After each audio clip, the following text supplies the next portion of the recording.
Shalom out there. Shalom. Bear with us. Rolling.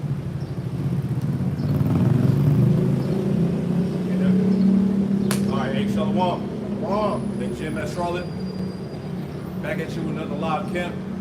The Holy Spirit, Kodash. All right, before we get started with this camp, we want to give all praise, honor, and glory to Yahweh, Bahashem, Yahushai, Bahashem, Kodash. Hey, double honors to the apostles and elders, a great millstone who taught us the truth. Double salutations to all you came out there laboring in the house of David, the elect. Let's push this word with all truth, righteousness, and sincerity. Shalom to you, brothers. Shalom to the elect. All right, back out here to bring it out. All right, through the Holy Spirit of the Kodash, man. And hey, once again, there's a lot of events going on. We're gonna touch on.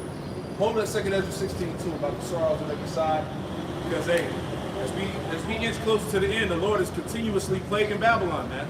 Right, and we talked about the wildfire that broke out in Maui, Hawaii, man. All right, that shit was brutal. All right, and they said the death toll was like, I believe, 80 people and counting. Right, but once again, that's another omen from Yahweh Ba'Shem Yahushai that's preluding to America's destruction. That's right. All right, I'm talking about it was a straight up inferno, man. Cars melted, houses burnt down, people dead. Right. Brother said people had to jump in the ocean just to escape the wrath of the fire, man. So hey, the Lord ain't playing, man. All right, these plagues are circling Babylon on every side, man, because hey, the ultimate judgment, which is going to be by those nuclear missiles, is coming, man. Right. That's an example of that, because testimony one of the survivors was telling, he said the ocean was on fire too.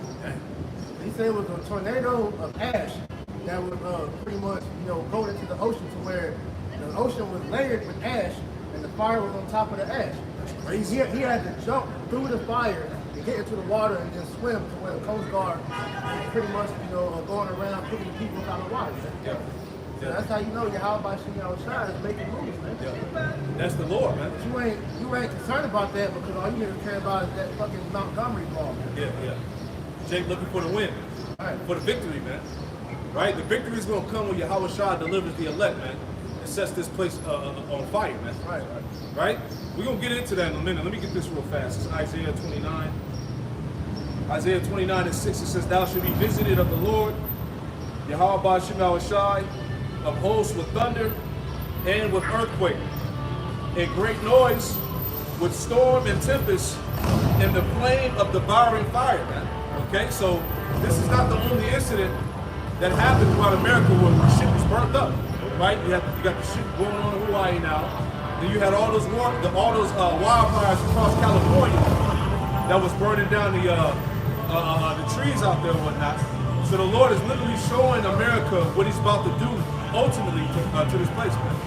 This place is going to be devoured by fire, man. Those nuclear missiles. We had the fires in the Amazon rainforest. Yep. And that's one of the places the Lord said He's going to bring. Fire, hail, windstorms, and these earthquakes, earthquakes. These are all tokens to let the elect know that Yahweh Ba'Shem Yahushai is returning. That's right. You got Revelation 18. And if you want to pull up the article, just pull some points out of there too.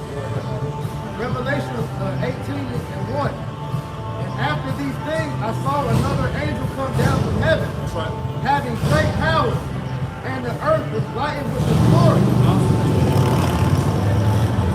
And he cried mightily with a strong voice, saying, Babylon the great is fallen, and is become the habitation of devils, and the hold of every foul spirit, and a cage of every unclean and hateful bird. Right, now this is dealing with the post-destruction.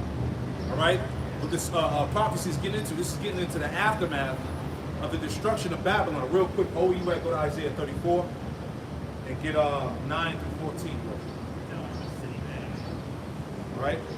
Just to speak about the aftermath. Right? So Isaiah chapter 34 and verse 9. And the streams thereof shall be turned into pitch, Yep. and the dust thereof into brimstone. Right, and it kind of like when I did the lesson last night on the footage where they had like basically it was the airplane flying over the island, and then the aerial view when you look down on the island, that shit literally looked like a burning pitch, like a campfire, man, from the aerial view. And that's the same type of view that the elect are going to have when they're in the chariots watching down from the heavens. Right? Read that again now. Isaiah 34 and verse 9. And the streams thereof shall be turned into pitch, and the dust thereof into brimstone, and the land thereof shall become burning pitch. And the land thereof shall become burning pitch. Look at Maui, Hawaii right now, man. All right, people got fucking melted out there, man. They said that the damage that those fires done is pretty much irreversible. Like they can't go back and build over there no more. All the stuff that those people lost is gone forever, man. All right. Hey, the scripture say was it Habakkuk, they shall build, but I will throw down. Malachi, Salakia. They shall build and I will throw down. This is what the Lord's doing. Go ahead. Verse 10. It shall not be quenched, night nor day. The smoke thereof shall go up forever. Right, so this fire, all right, this ultimate fire that Yahweh Shema Shah is going to bring upon America, it's not going to be quenched. Right? It's not going to be quenched with water. It's not going to be put out. It's going to literally burn itself out. That's why America's going to burn for a long period of time. While the elect are up in the heavens, all right, this place is going to go through its cleansing period, if you will. Because the fire is set up to be a cleansing agent, man. And that's what's going to cleanse the world of wickedness. All right, in the time of Yahweh Shema Shah's wrath. Read on up. It shall not be quenched night nor day. Yep. The smoke thereof shall go up forever. That's right. From generation to generation it shall lie waste. Yep. None shall pass through it. Right, so that's that. So we're reading here the end of America, the end of Babylon, man. These are the prophecies. From generation to generation, this place is going to burn, man. Read on. None shall pass through it forever and ever. But the cormorant and the bittern shall possess it. Yeah, these are all unclean animals. These are desert-like creatures that are going to inhabit this place once the Lord turns it to dust. Go ahead. But the cormorant and the bittern shall possess it. The owl and the raven shall dwell in it. That's right. And he shall stretch out upon it the line of confusion and the stones of emptiness. That's it. They shall call the nobles thereof to the kingdom, but none shall be there. And all her princes shall be nothing. That's it, man. So the Lord is going to do away. And we're in a time where the Lord is showing us what he's about to do to Babylon the Great, man. Right? It's in the forefront. The Lord is letting the world know that a judgment is at hand. Okay? We can go back to that Revelation 18. Revelation chapter 18, verse 2. And he cried mightily with a strong voice, saying, Babylon the Great is fallen, and has become the habitation of devils. Yeah, unclean spirits. Go ahead. And the hold of every foul spirit, and a cave for every unclean and hateful bird. Right, because as we read in Isaiah 34, this place is going to be inhabited with desert-like creatures. Right? Go ahead. For all nations have drunk of the wine of the wrath of her fornication. All nations have drunk of the wine of her wrath of fornication, man. And one thing that's popping off right now is that these nations are starting to take a stand against the Western policies. Right? They're putting their foot down, man. Especially these countries out there in Africa, man. They've been blanking. Hey, South Africa, they've been putting a lot of Edomites to death. There's been like a killing spree. It's in the news. You can look this up. Hey, it's been, and this is for years. They just now speaking about this, right? Man. But this has been for years to where those South American farmers, the Edomites that was over there, South Africa, they've been getting ran out of their homes, man. Yep. Like forced to flee the country. And those that pretty much stayed, and they've been getting killed to where it was a video I seen on TikTok to where it was a highway full of crosses, and each cross symbolized an Edomite farmer that got killed. That's what I saw. That shit was far as hell. Yep. And there was crosses on both sides of the road, man. Right. Hold where you at, get that Job Salak. Get that Job 18. That just shows you that them Hamites, they tired of Esau, just like the world was growing tired of Esau, man. That's it. So how you read that again, that verse again. But get Job 18 where it says he should be chased out of the world. Job 18 and 18. The book of Job chapter 18 and verse 18. Hey, the world is getting tired of your red ass. Go ahead. He shall be driven from light into darkness and chased out of the world. Right, and he should be chased out of the world. And part of that, part of him being chased out of the world is these foreign nations are rejecting that Western ideology, man. All right? They don't want to have sodomites and weirdos in their land, man. They see that lifestyle, all right, that alternative lifestyle is destructive to their culture and society, man. Detrimental. That's why, hey, they said, I think with Uganda, they tried to come over there with Kamala Harris.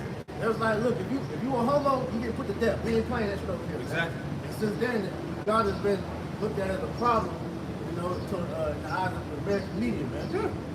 But they have a successful, you know, way that they're running their country. So why are you concerned with the affairs and how they're running? They're you know, good on their own, man. Exactly.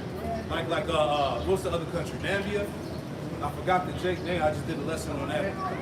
Zambia, Salaki. There's a Jake over there. I guess he's like their political leader, president, or whatever the case is. But he brought it out. He said that Kamala Harris pretty much tried to sway him with $60 million to push the alphabetical community in their land. They offered him $60 million, man. And once again, this is how Esau tries to bribe the nations, man. If you want the foreign aid, you know, if you want the you know, if you need the help or whatever the case is, you gotta forward a certain agenda, man. But these other nations, they ain't with it, right? The foot is getting put down, so therefore they're getting chased out of the world, man. Right? You got it, man. Jeremiah 15 is like Jeremiah 51:7. Babylon have been a golden cup in the Lord's hand that have made all the earth drunken. Yeah, that made all the earth drunken, man. And see, all these nations had to basically sell out to this whore in order to receive aid, man, to receive help, you know, financial benefits, whatever the case is, military aid, you know, they got to get in bed with the whore. Right.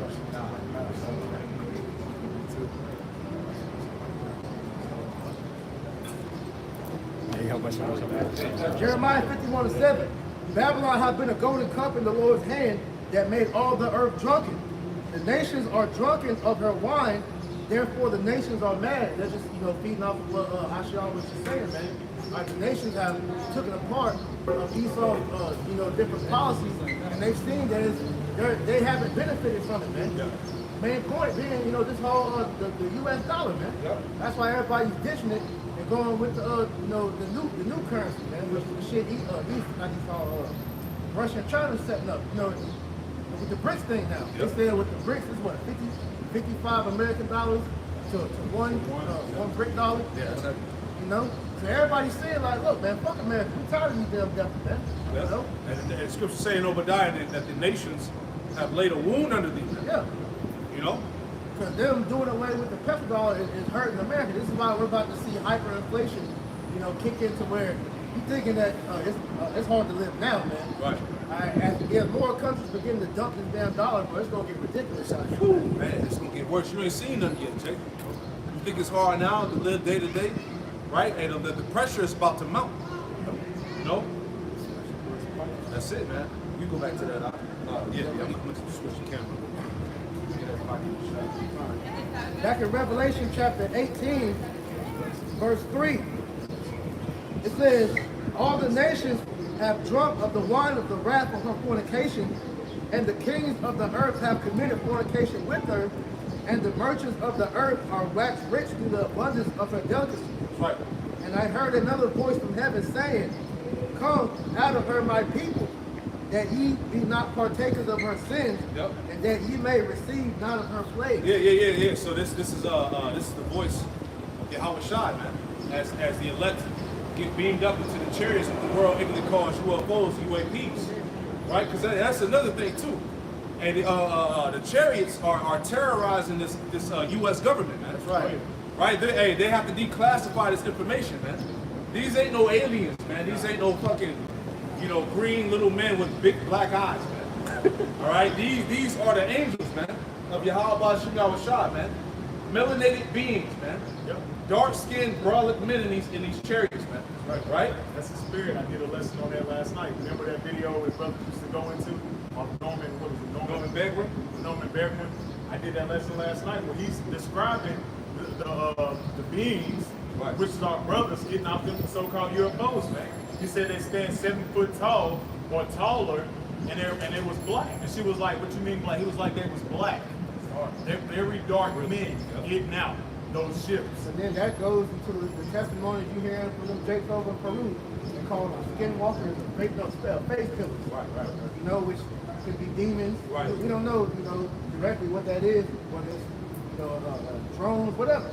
It could be a psyop or Esau. It could be actual evil angels like Apostle Rambam was breaking down. It could be the right-hand angels.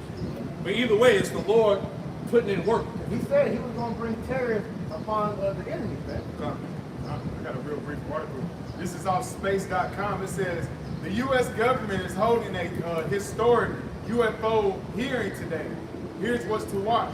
The hearing includes testimonies from a whistleblower who has allegedly the Pentagon is hiding evidence of non-human intelligence. And that's true, because the hearing that they had, the Edomite pretty much came out, because what you see the division amongst Esau, they pretty much, was trying to bring this out for years, and nobody wanted to hear them. So when they finally brought it up to Congress, they was like, okay, what is the threat you're talking about? It was like UAP. It was like, this is national security threat. It came out and said, yes, because the technology that these vehicles possess goes way beyond human reason. And we have nothing that can compare to these ships, man, which is showing you that Esau is becoming scared, man. The whole talk of this alien bullshit is nothing more than them trying to take back the control of the narrative. Yeah, trying to offset. Right.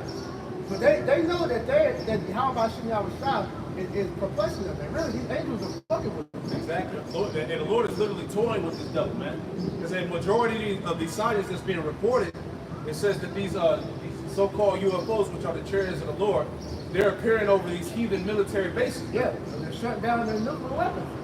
And that's how you know they're playing with them, because like the video I did, taking the thing for Joe Rogan podcast, the Edomite was breaking down that this is happening in America and in Russia. Yes. Showing you both sides ain't got nothing on the Lord, man.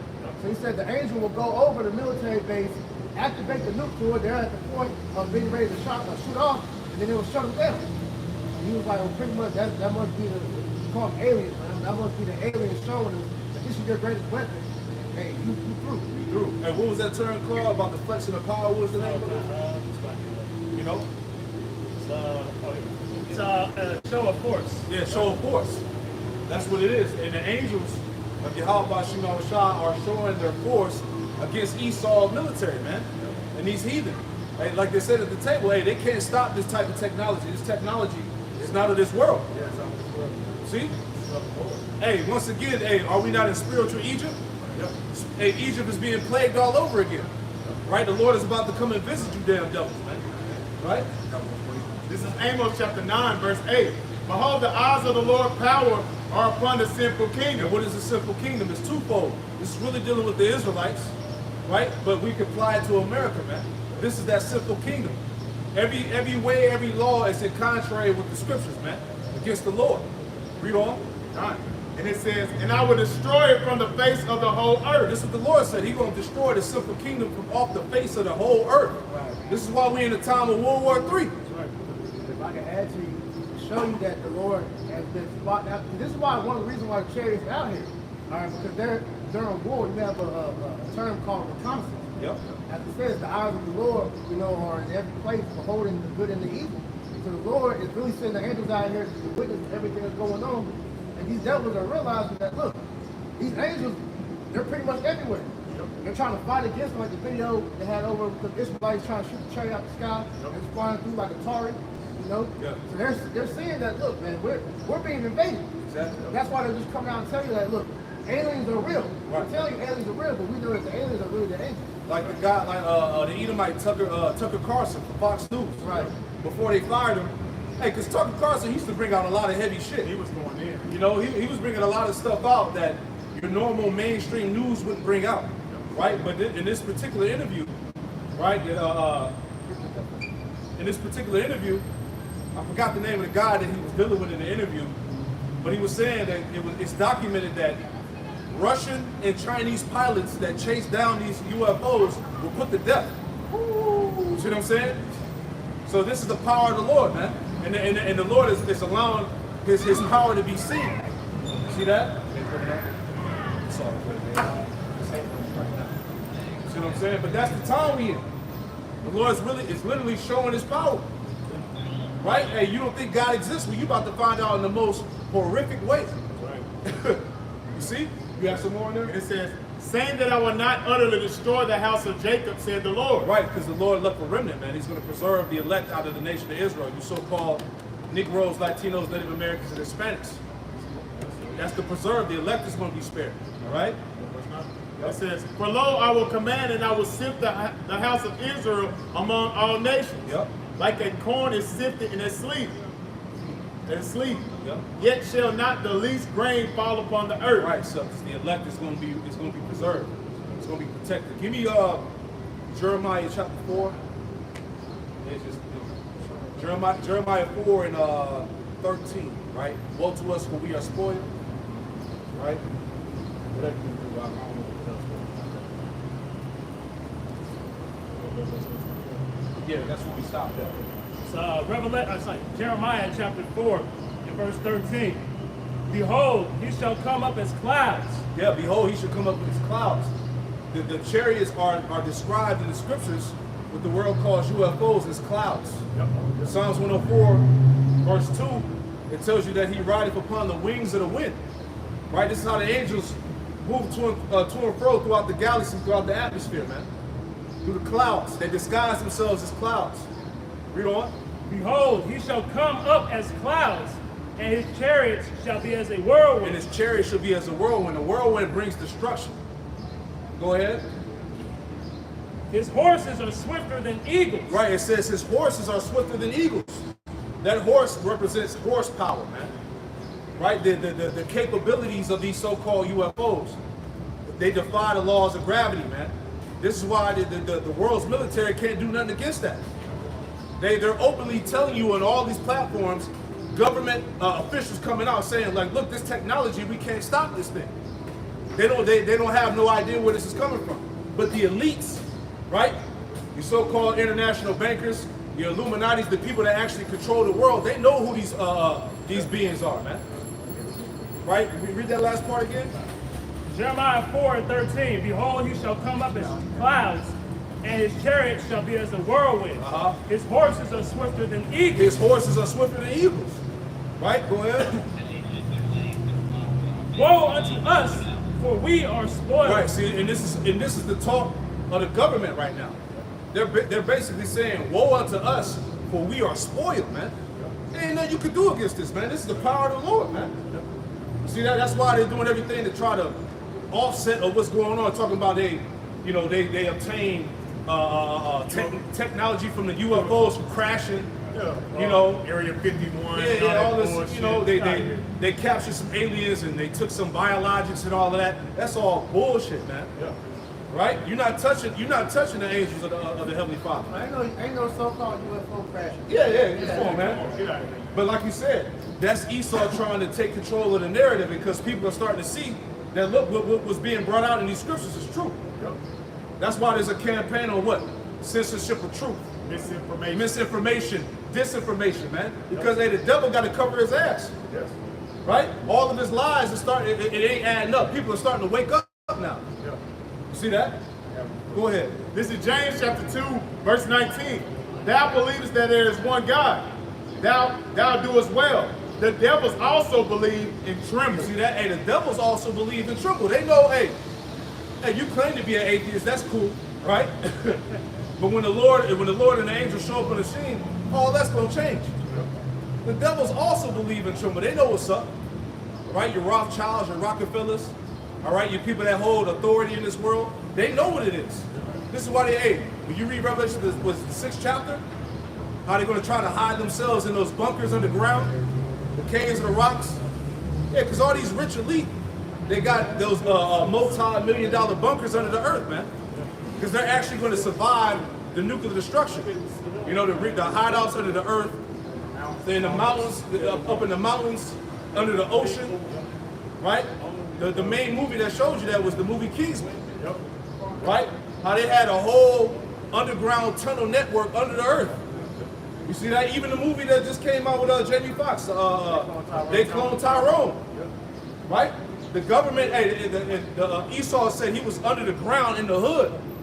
In the project, they had laboratories under the ground where they were snatching Jake up and torturing him and doing experiments on him. They showed you that also in that movie Us. That was pretty much everybody had a clone They was had the underground shit with the rabbit that was in the back. When that guy Alex Jones, he was showing that too, man.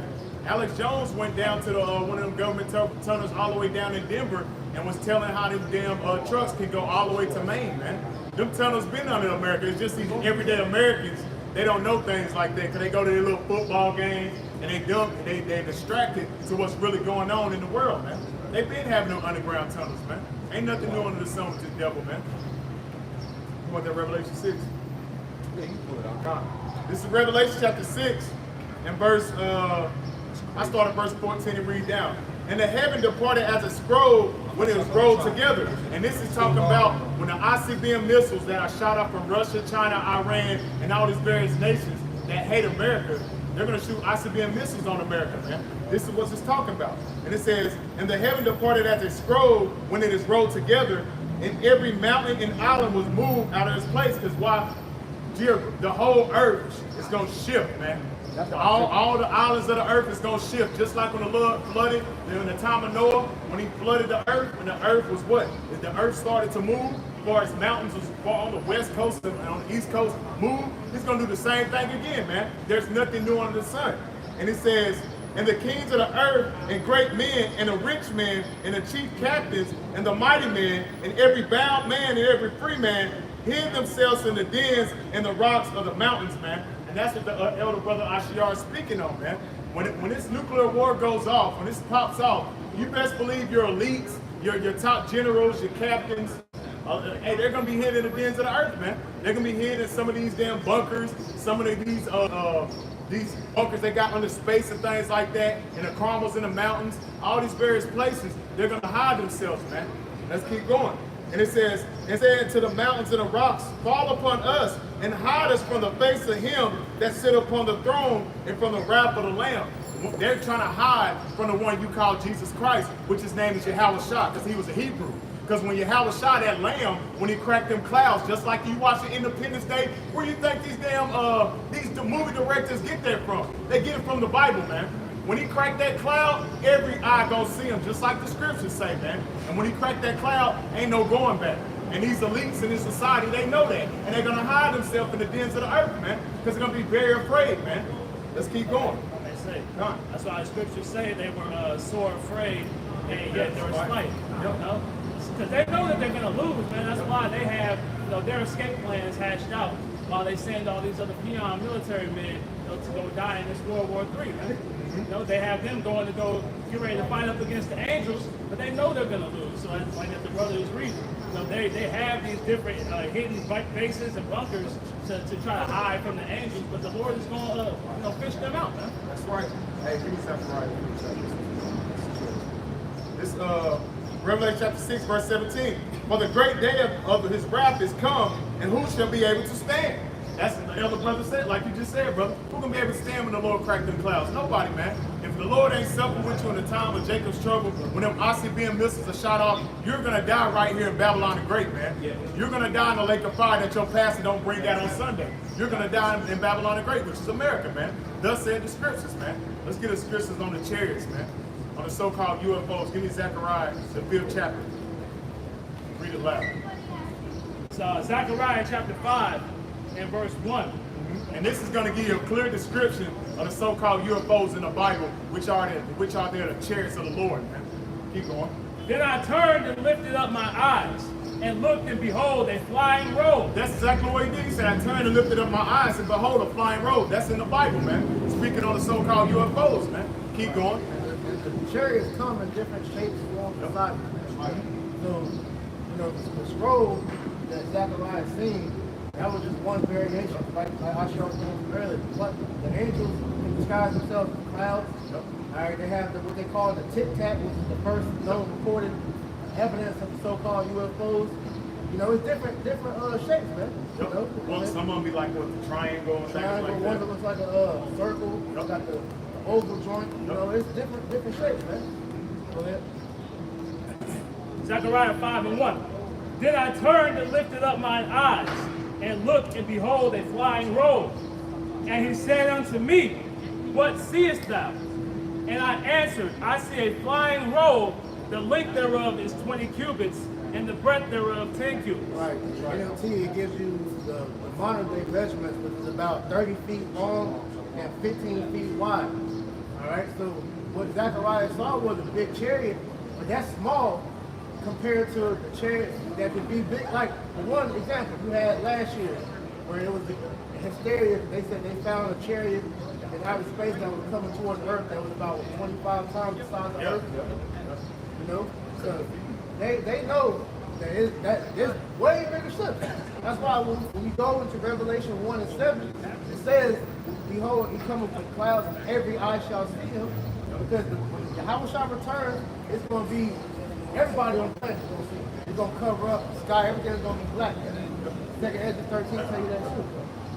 Scripture said, look up for your redemption draws nigh, Exactly. man. That's why Esau dropped that movie on Netflix a couple years ago talking about Don't Look Up. Because like I said, we're supposed to look up because, hey, Jerusalem, our redemption draws nigh. That's how we're going to escape this damn place, through those ships, man. Otherwise, everything that's going to be left there is going to burn. Zechariah 5 and verse 3. Then said he unto me, this is the curse that goeth forth over the face of the whole earth. Curse that goes forth over the face of the whole earth. But why is it a curse? Because that spells out the destruction of all you wicked niggas and you heathen, man. Specifically Esau, man. Because the chariots, they're coming with two objectives: to destroy and to deliver, man. To destroy all you wicked ass people and to deliver the elect, man. All right. So you're not the elect. The chariots are a curse to you, man. That's why in Jeremiah, can somebody get there real quick? Jeremiah 10. All right. This is the book of Jeremiah, chapter 10, and verse 2. Thus said the Lord, learn not the way of the heathen, and be not dismayed at the signs of heaven. Yeah, don't be dismayed at the signs of heaven. One of the signs is the chariot cycle, man. All right, you got niggas out here bugging out because of aliens. No, bro, the alien shit, that's a narrative that was created by Esau because the whole big head alien concept, that goes back to Alpha Pro. Because when he was on the earth, he conjured up a demon named Lamb. That concept, when you look up Lamb, that's where they get the whole martial thing from, man. All right, so there's no such thing as aliens. But really, when you want to get into it, the word aliens means a foreigner. It's really you damn Edomites are the damn aliens, man. All right? So those ships that you see, Jake, those are your brothers. That's the sign of your salvation, man. So you shouldn't be afraid of those chariots, man. It says, well, the heathen are dismayed at them. Yeah, the heathen should be dismayed of them. They know, according to the history that we have, hey, the angels used to fuck them up too. All right? So like the account of the Maccabees, man, when we was fighting the Grecians, hey, when those angels showed up, man, those heathens were scared because those angels was helping us fight. The Maccabees, man, second Maccabees 10. Zechariah 5 and verse 3. Then said he unto me, this is the curse that goeth forth over the face of the whole earth. For everyone that stealeth shall be cut off, as on this side according to it. And everyone that swears shall be cut off, as on that side according to it. Because America is known in that chapter as the house of thieves. You know, the house of thieves. Because, hey, you're ruling on stolen ground. You have stolen people on your land. Everything that you own, Esau, you stole. All right? That's why Scripture tell you in John 10 and 10, the thief cometh not but to steal, kill, and destroy. Right. So that's why, according to Exodus, when it says that if a man be found in your hand, that's pretty much going to be a curse to you, roughly paraphrased. This proof, this is the house of the thief, man. Yep. All right? And Scripture say too, roughly paraphrasing that, destruction was going to rain upon his habitation because it is none of his. Exactly. You know, so these chariots spell out Esau's destruction. This is why he's so scared and he's bringing all this out because he knows that his end is coming. That's right. All right, you can have all these so-called UFO talks because come to find out, with a lot of this information that's coming out about this shit, the whole Roswell, Area 51, those are all failed attempts to create a chariot on their side, man. There ain't no fucking UFO crash because the aliens, I mean, it's like the angels, they ain't crashing, man. Come on, man. The chariot, literally, when you read it in Ezekiel chapter, I think it's 1 or 2, it says that the chariots go off in the mind of the angels. So how the hell they gonna crash, man? Zechariah 5 and verse 4. That chair is a living being, a living organism. Come on, now. You know? They have their own spirit too. They was controlled by the angels that power, man. Don't get fooled by the shit that Esau's saying in the narrative, man. There's no such thing as aliens. Like they're trying to say, oh, we got a remnant of an alien and there's some Mexican in the backyard. Yeah, like Issachar. Get the fuck out of here, man. Issachar back there cooking burrito. Before you read out, get Psalms 10 and 4 where it says his mouth is full of deceit, lies. Get that. This nigga just winging shit, man. Right. Whatever people gonna buy, he gonna sell. Hey, cause they come to find out, I was listening to Joe Rogan podcast, and they had this female journalist. She done pretty much been around the world and interviewed, different so-called war heroes and shit. And she was exposing how the whole thing with Area 51, how it came out was pretty much when they said that the alien site that crashed in Roswell was really Stalin had sent that ship over here. It was a drone. And inside the drone, they said it was aliens. They said they had mutilated some like retarded kids and made it look like aliens. And pretty much sent that over here to crash on purpose to show, like, look, our technology over here in Germany and Russia is superior than you Americans. So shit like that is showing you how deep this shit goes. But this is just the shit that Esau's not telling you. So people discredit her because there's no functional proof to prove what she's saying, but she has a whole book where she was going and she didn't interview people that was in the military that didn't told her this shit, man. Exactly. It's the book of Psalms, chapter 10, verse 4. The wicked through his pride of his countenance would not seek after the Lord. Yahweh was not in all his thoughts. His mouth is full of cursing and deceit and fraud. Yeah, his mouth, this is talking about Esau. His mouth is full of cursing and deceit and fraud. And he's on these media platforms just winging it, making shit up. Yeah, Right into it. and people are feeding right into it because, hey, this is something that the so-called American public been wanting to know about for the past 60 years. You know what I'm saying? So now that it's finally being declassified, Esau is just winging it, man, because he's really trying to cover up the power of Yahweh Shah. But on the other side of that, which lets you know that these people are so bugged out. Nobody's really concerned about this shit because they see that their lives are so fucked up because the cost of living is so crazy. Depression, Like, anxiety. Kelly also posted that meme. It was like, look, Esau that came out and said that aliens are real, and nobody cares. I've been listening to these podcasts, these people been talking about this shit, and dude, there was dude named Forrest Gillespie, he's like a nature nigga, he was saying, how do we know this ain't just another cover-up story to negate the people's attention from the economy collapsing, Yes. and the ongoing threat of World War III and all this? That's what it is. Yeah, it is. You know, people are concerned about that because they're seeing that their lives are about to change dramatically. Cost of living, don't know. I'll finish it out. Psalms chapter 10, verse 7. His mouth is full of cursing and deceit and fraud. Under his tongue is mischief and vanity. Yeah, under his tongue is mischief and vanity. His lies, all of his policies, right? The media, which is all controlled. See, it's nothing but lies, man. Deception. To keep the people's mind distracted from the things that really matter. Right? Like the priest said, we're in a time of World War III, of economic collapse, hyperinflation, racial tension, right? The Montgomery Brawl, right? Which Jake, like the elder said, Jake has been beat down so bad, they just want to have a victory or something, man. They just want to have a win, and Jake been going overboard, man. Niggas getting tattoos, haircuts of white chairs. Sitting on chairs outside. They made the chair idle, man. Yeah. I go to my friends yesterday. They had a chair sitting outside the apartment complex, man. That's what I'm saying. But that's Jake, though, man. Jake just want to win, man. But like we said earlier, the win is going to come when Yahweh Shai comes and delivers the elect and destroys Babylon. Right. Right? So anyway, that was it. Go back to Revelation 18. Right? You got that article too. You can pull some jewels out of that too. The article dealing with the fire in Hawaii. Oh, I got the file. And if you got something on the chariot too, pull that up too. It's all the spirit. Hold on.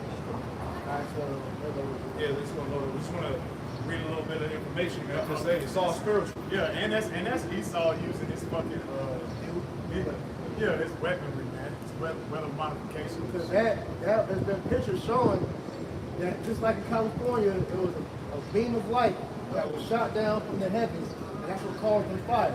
It's the same beam that was shot, remember in Turkey? When Turkey had them earthquakes, people saw that beam before the earthquake, man. Same thing, man. Esau's been found out, man. See, don't worry about it. It's all, man. You catch your hell with these devices. You gotta go ahead, It says, survivors of the deadly Maui fires start returning to ruins. The death toll is likely to rise. Yeah, and they still finding bodies out there from what they say. They said the death toll was like 80 people. Go ahead. Dogs trained to find bodies sniff through piles of rubble and ash as stunned survivors of the deadly wildfires that killed at least 80 people on the Hawaiian island of Maui took stock of their shattered lives and tried to imagine rebuilding from nothing. Right. The only items Summer and Giles Gerling were able to retrieve from the detritus-filled lot where their home once stood were a piggy bank of that Summer's father gave as a child, and they gifted each other for their wedding, and their wedding rings were gone. Safety was the main concern. These are all the material things, Giles said. The fires nearly wiped out the historic town of 13,000 people, and were still not fully contained Friday night on some parts of the island. Yeah, this is the wrath of the Lord, man. You know, the scriptures say, if an evil been done in the city, and I, the Lord, have not done it. So either way, like what is it called? Do, right? What's the acronym for it? Direct energy weapons, man. So whether it is the left hand or the right hand, it's still ultimately the will of the Lord. It's how about Shemal Shai, man? The Lord said He's the one that created. Make it that Isaiah 45:7. It was perfect timing, man, because they had the hurricane coming through with all that wind, and then once those fires got started, it was nothing that was going to stop them, man. Bandit. Yep. Bandit flame. It's Isaiah chapter 45, verse 7. I form the light and create darkness. Yep. I make peace and create evil. Yep. I, the Lord, do all these things. Hey, so you giving Satan too much credit, man. All right. The Lord said He's the one that do all these things. He creates the good and the evil. Okay, make a move about the move. Exactly. He killeth and maketh alive, as the scriptures say, man. So right now, the world is really, if you want to be straightforward, the world is experiencing the wrath of the Lord, man. It's being plagued. It's being plagued, man. Yes, that's what the Lord said. I will stretch out my hand amongst Egypt. That's what you see, man. The Lord is stretching out His hand, man. He's sending the plague just after the time of old, man. Yep. 2 Ezra 16 and he started there. It's 2 Ezra chapter 16, and Start at 37. 37. Behold, the plagues draw nigh and are not slack. Right, so the plagues of the Lord are drawing near and not slack. All right, that's why everything is amping up all over the earth, man. Famines, plagues, civil unrest, racial tension, World War III. This is all part of the plagues of the Lord. Yeah, the MOTB, the crashing of this economy. Because the majority of these people are going to take the CHIP, right? How they line up. What's that thing you got looking to? Or, yeah. This shit, they already said it. I watched some video I think yesterday. They already got like about 100 a day already in Babylon the Great that's taking the sea hill. It's going to increase more once they crash the economy. Shit, it's going to be thousands of them. Verse 38. As when a woman with child in the 9th month bringeth forth her son, within 2 or 3 hours of her birth, great pains compass her womb. Right, so we're right now we're in the midst of the birth pains. You know, we're in the midst of what they call Braxton Hicks, right before that baby is born, man. That's all the calamity and trauma that's going on throughout the earth. Right, the baby's about to be born, which Yahweh Shai, which that represents Yahweh Shai coming back and the destruction of this place. Right, go ahead. Which pains, when the child cometh forth, they slack not a moment. Right, so you see these things, they're not slacking, man. It's like fireworks, man. It's just going off. Right, prophecies jumping right out of the scriptures right now. Right, the word every day. The words of Yahweh Bashim Shai are being shown to the world that they are faithful and true. Go ahead. Even so, shall not the plagues be slack to come upon the earth. Right, so look what's going on, man. None of these plagues of the Lord are slacking, man. Right, people are broke as hell. They suffer from inflation. It's getting worse. You don't know how you're gonna make your rent. You can barely pay your bills, right? You got bill pay going on, right? You gotta break up your bills in sections. Afterpay, all that. You got that legal level gas now. Come on, man. Groceries. Right. You gotta put the groceries on layaway, man. I already ate them. Hey, they got shoes you can do that with. Come on, man. $600 shoes, they can just pick and bring that shit up. It's terrible out here, man. And it's only gonna get worse. That's the pressure. Go ahead, Al. Even so shall not the plagues be slack to come upon the earth. Yep. And the world shall mourn, and sorrow shall come upon it on every side. And you know what? Step right here when you read, because I know that sound is trash. You don't really pick up like that on the screen. Read it again. So 2 Ezra chapter 16 and verse 39. Even so shall not the plagues be slack to come upon the earth. Yep. And the world shall mourn, and sorrow shall come upon it on every side. And that's what's going on. Hey, the world is in a state of mourning right now, man. And it said that sorrows will come upon it on every side, man. You got revolutions. You got people going against the system, against the governments, man. Right? You got riots over in different nations right now. Because a lot of these nations are starting to wake up that Western influence has plagued all their countries, man. That's why they kicking anything that got to do with America out of there, man. Like I said, the African countries, and you Edomites you're no longer welcome. Right. That planes full of Edomites getting on the beach. Right. Otherwise, they're going to be them. Yeah, and that's the thing. Why does the world have to accept alphabeticalism? Yeah. Right? Why do people have to accept this alphabet BS? Right? This is why you're seeing other countries like Russia and China, they ain't playing that. Right. Man, it was a video, I think it was on RT or somewhere, but it was this damn Mo on the scooter waving the flag, but he got jumped. The Russia don't play that. It's like, look, you men over here, it's a law for y'all to be men. Same with China. They're outgoing all 60 men over there, man. Exactly, man. And these nations, they're not tolerating this madness anymore, man. Because they see that that's a cancer to their society, man. Right. If your men are all subscribed to faggotism, all right, then when war breaks out on the shores, you ain't got adequate soldiers to fight, man. Exactly. And that's why over here in America, your military is looked at as real weak now because you got modes and transformers on your front line and women. Exactly. That's not power, man. And that all this ties back to what? The shameful spewing on his glory, man. Because what's the biggest thing right now that they try to sweep under the rug was the sound of freedom. Right? You got this child trafficking that's going on, man. And it's being done by the people that control this system. Yeah. Right? Yeah. The politicians, Right. the judges, They the all lawyers, involved. Even these guys over standing right, all these guys, they involved with this Congress, all that. Congress, they're involved with snatching up these kids and getting them shipped to these sickos, man. Yeah. This shit just ain't just happening on The coincidence. niggas that was, the movie was about, what's his name, the main character, again, I forgot his name, but the main character that the movie's about, he's pretty much involved in that too. He's a Mason.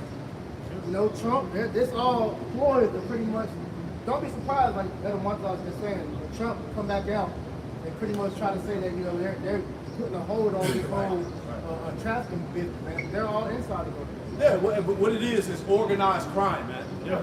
It's organized crime. These snatching up kids, right? Mutilating kids, sacrificing kids. It's all coming out. You can't hide it no more. This is why they're trying to get rid of this is why they're trying to censorship the internet. There's too much truth coming out, man. The Edomite is being exposed as the wicked according to the Bible, man. Right? All of this madness that they're doing to these children, man. But somehow we are the enemy. Yeah, we the threat, right? But this man got organized crime, snatching kids up, right? But they're not gonna talk about that, right? Because you're wicked, right? Go ahead, man. Whatever you got. It's Nahum chapter 3 and verse 5. And the Lord said everything that you did, everything that you've been doing is coming back upon your own head, right? All that dirt that you did behind the scenes is coming back to bite you in your ass right now, right? Nahum chapter 3 and verse 5. Behold, I am against thee, saith the Lord of hosts. Yep. And I will discover thy skirts upon thy face. Right. So the Lord said that he was going to discover the skirts upon thy face, man. Meaning you were going to be completely exposed. Read on. I will discover thy skirts upon thy face, and I will show the nations thy nakedness. Right, so the whole world is seeing what America is really about. And then you find out it's nothing but Satanism, idolatry, right? The PEDO. All right, we don't want to spell it out for YouTube Well, we purposes. call them what they want to be called. We call them the Mac. Yeah, the map. Right? The world is seeing that this country, this kingdom is all about degeneracy, man. Right? Nothing positive, man. Here it is that you teaching school kids about anal sex. Right? Kindergarten, preschool. Well, there's literally books showing these nasty little niggas how to, well, not nasty, showing these little kids how to be nasty. How is that beneficial to a child? Stop. What wisdom is teaching children about being a weirdo? Why are you even teaching children about their anatomy? They don't even know what that is. Come on, man. That don't even make sense. Right. That's the least of their worries. But But you're trying to tell them, okay, you're a boy, but it's okay. If you're a girl, it's okay. Like I seen some shit today on the way before I came to camp, where this Edomite was saying that her son identified as a cat. Come on, man. So she said she tried to take her son to the vet and he was sick. And the vet told her, like, look, he has human anatomy. I can't do that. And she was like, I don't want to sue him because I don't want him to lose his license, but that's discriminatory. That's a fucking, it's a human, nigga. What the fuck you taking him to an animal doctor for? That's Isaiah 19 and 14. Get that. This place is through, man. Right. It's bugged out, man. But as we get closer to the end, the mindset of these people are only going to continue to wax worse and worse. What is the one, right? The documentary showed you that. Isaiah 19 and 14. That's right. The Lord hath mingled a perverse spirit in the midst thereof. Right, the Lord has mingled a perverse spirit in the midst of Babylon, America, man. A very twisted and corrupt spirit that's upon these people. Read on. And they have caused Egypt to err in every work thereof. Right, when you go into that word error, it goes into spiritual intoxication, man.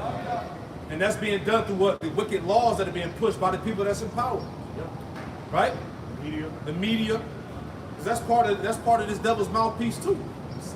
Right? All of the lies and deception that's plaguing these people's minds. Because whatever's put on TV, the people automatically believe it. Yeah, they just like when they say, oh, you're running out of toilet tissue when the demic, run and get toilet tissue.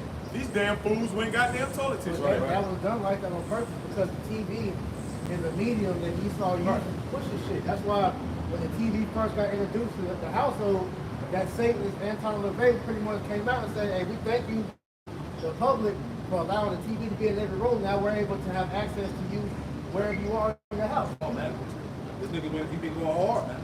Non-stop, you know? And it went from the TV, now you got the radio to your phone, the computers, tablets. It's all, these black screens are mediums. All right, that push forth and shit. If you don't know how to utilize it correctly. Yeah, that's why they got programming and things like that. 'Cause that taps in it with that witchcraft shit. Man. All that shit is witchcraft. Man. High level. High level, the guys, all that shit is witchcraft. Man. Just like the brother said. Just real quick. This, the word for perverse is Strong's H 5773. And it reads, distorting, perverting, or warping. Right, because through Esau's laws and legislation and his policies, it distorts the righteous way of the Lord. He created a whole society contrary to the ways of the Lord. And these people love to have it so. Right? Do as thou will, be whatever you want. That's what's pushed here, man. There's no genders. All right, all this weirdo shit, man. Right? So, which once again shows you this is an agenda. What Apostle Lamar is bringing out, this goes back to this 10 planks for the Communist Manifesto, whatever it's called. And part of that was pretty much destroying the family and doing away with gender. Yeah. Because as we went into that lesson, all right, America has been given over to these damn demons, one of them being a Baphomet. Yeah. The gender is damn demon. Exactly. So when a society is given over to moral decay, to moral decadence, that society doesn't last, right? It's the same thing that happened with Rome. Are we not in Rome 2.0? Sodom and Gomorrah, Sodom and Gomorrah, Nineveh, Nineveh. just like Nineveh and Pompeii. See? All follow the same script. And the Lord gave us these examples for our learning, man. And we're witnessing it play out the same way. He literally said he gave Sodom and Gomorrah for us. Right? You finished at Isaiah 19:14? Isaiah 19 and verse 14. The Lord hath mingled a perverse spirit in the midst thereof. Yep. And they have caused Egypt to err in every work thereof. Yeah, all these people in the society, they err, man. There is spiritual error. right? Everything that these people do is contrary to what the Lord said. Go ahead. As a drunken man staggereth in his vomit. Right, and you ever seen somebody so damn drunk, like just unbelievably drunk, to the white boy wasted, right? I'm talking about throw up all over his clothes, Got the head bob, he can't even stand up, right? That's how these people are spiritually, man.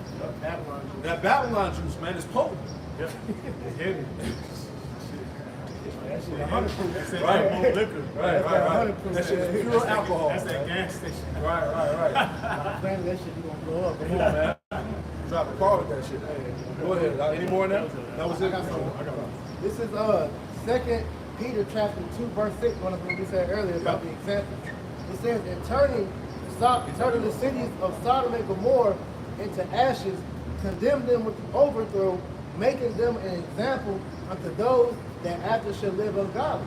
And as we always bring up, history repeats itself, man.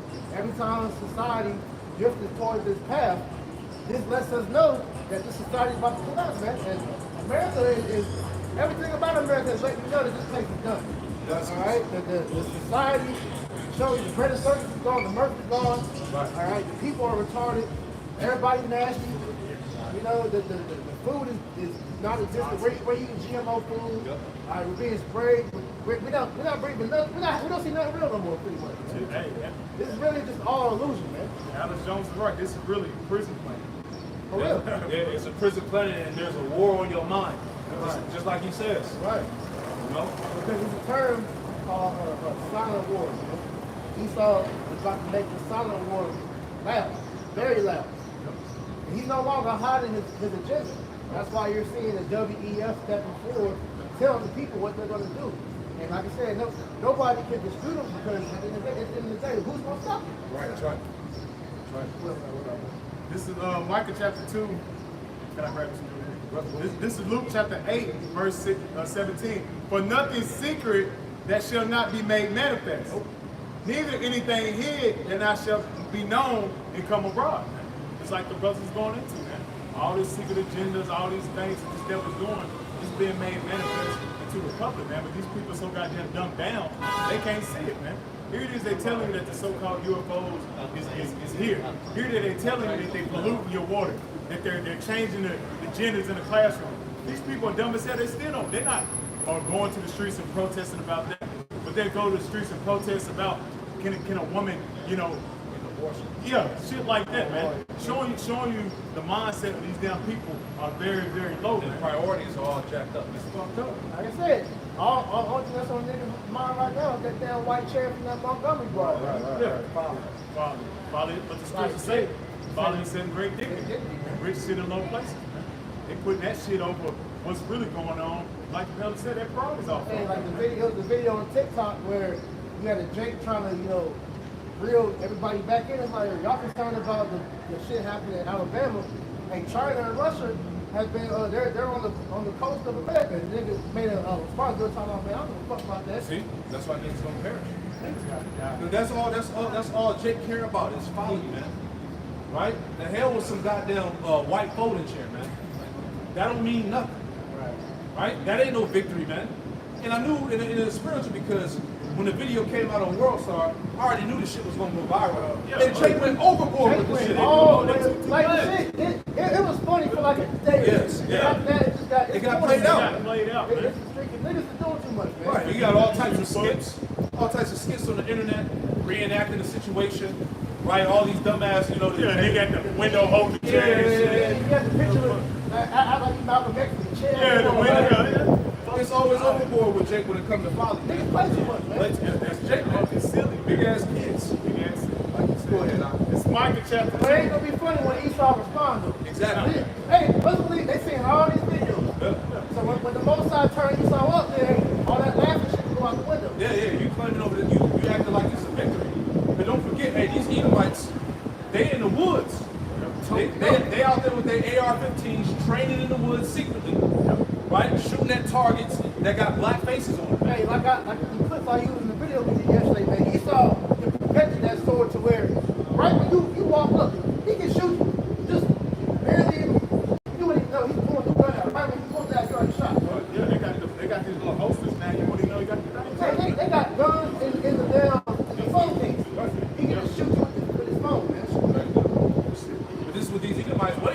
so guess what? As Jake is getting riled up, Esau getting riled up too.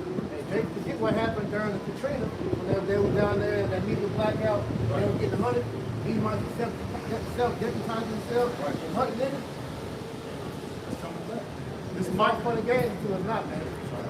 it's Micah chapter 2, verse 10.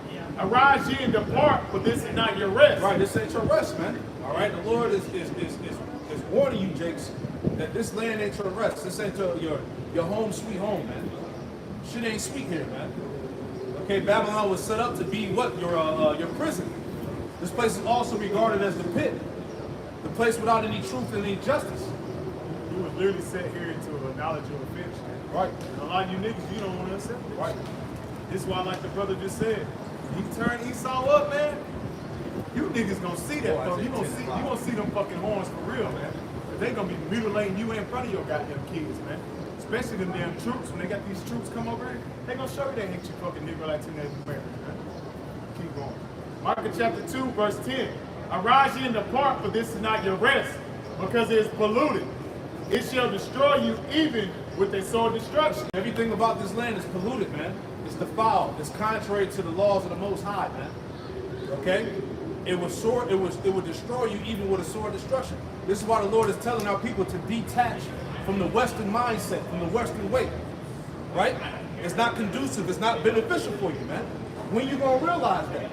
But Jake, all he want to do is be comfortable here in captivity, man. And we crying out to Yahweh Shai to deliver us from out of the hands of the wicked, man. Okay? Our rest is going to come when Yahweh Shai comes and delivers us. Right?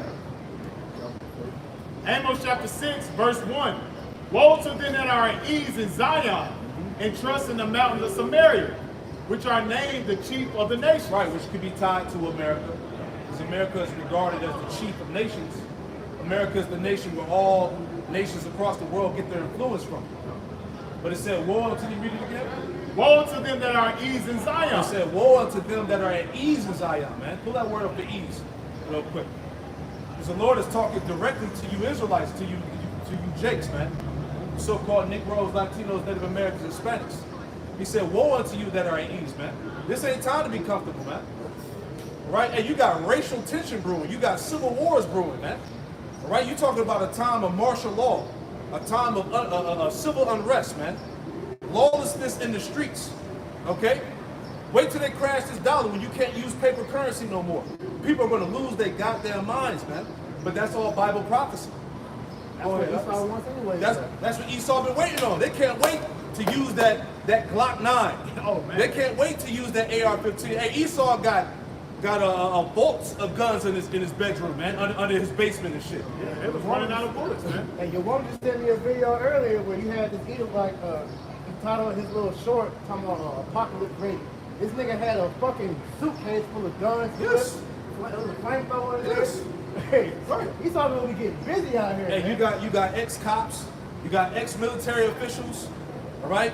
You got these deputized Edomites. They all ready for that time to roll on you Negroes, Hey, man. You got the average Edomite that learned to hunt.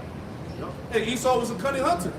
The gun is that's his blessing, that's his sword. He can't wait to use it on you niggas. This was coming. Whether you want to deal with it or not. Go ahead, Doc. Now, this is the word for ease. Say at ease, quiet, secure. Yeah, all you Jakes that are secure, all right? I ain't got no issues. I ain't got no problems. They don't bother me. They don't bother me, so I don't bother them. That's all. Hey, the Lord ain't dealing with no neutrality, man. You either with them or you against them, man. There is no plan in the middle, right? It says careless, ignorant, one time. Right, and that's our people. They're careless. They're ignorant, man. They don't care about any of the real news that's going on the earth. Niggas, that's all niggas. I don't watch news. Right. I hate watching news. It's Right. always negative. Nigga, they telling you what they about to do right in your damn face, man. Right. You should watch the news, man. Exactly. You should. You should be able to pick between the bones, man. They're telling you, hey, we about to set up a digital currency. Something should be clicking in your damn brain. So what the hell is that gonna be? Nigga, it's a C hill, man. Right. Come on, man. All that is right in your damn face, man. All niggas care about is chicken and basketball. And booty. Chicken basketball. Right. Chicken basketball and booty. And fucking social media, Instagram and what else? Twitter and shit. TikTok. It's X now. Yeah, X. Yeah. That's all that matters. But once this devil take it all away, you Jakes are gonna be in the worst case scenario, man. Shit, all they gotta do is send a blackout. That's No technology, man. they gonna People gonna bug out like that documentary, American Blackout. Alright, that shows you. It's gonna go exactly how they show you the first too. An American Blackout, when that happened, there was an EMP that hit, knocked the power grid out. Of course, niggas for like the first 2 days partying because they thought, okay, shit was still cool. You know, so after a couple of days went by, they started seeing like shit might have fun. That's when the fear started kicking in, and they was out there, looting the grocery stores. Niggas was killing somebody over a can of beans. You know, shit like that. So that's how we know. You people not ready for what's coming. Man. Right, and in that same movie, that's the Purge, right? I'm talking about. Oh, man, but yeah. But in the Purge movie, I started thinking about the Purge when you said it. They even showed you in that movie, Esau was monitoring the Purge and what niggas was doing. He had the undesirables. He already had them right on it. They had the cameras and the hoods and shit. They showed he wanted niggas to find out. Because on that movie, what the hell was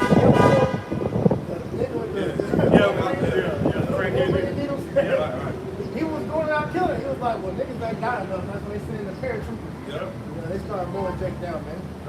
And just like on that last one, they showed you when we come for you this car where you know the trial. They showed you they band together. That's when they said forever prayer. And all the militia groups and all these Edomites the brothers was talking about, they was all band together and was going to them neighborhoods where the undesirables are, man, which is your tribes. They already doing this shit, man. They already doing this behind the scenes, man. Why you think the police force in numbers are thinning out? Because they are already preparing. They know what's about to go on, man. The brotherhood and police force, they know what's going on, man. That fraternal order. Yeah, they're gonna uphold that, man. Yeah. All them LA when the elder went into the LAPD and the NYPD, all them are police game, but they're military. He said that's the biggest. LA and New York police department are the biggest police departments in the world, and that's the military, man. And they ready to go get you niggas. The militia groups are ready. They on standby for when the shit hit the fan. They're gonna get unleashed, and they're gonna be patrolling the streets. That's why you had that situation with Christopher Dorner. He was going to expose the LAPD. That's why they went so hard to kill that nigga, man. Right. He's going to probably expose some shit that was going on with them. It's all coming out. Go ahead.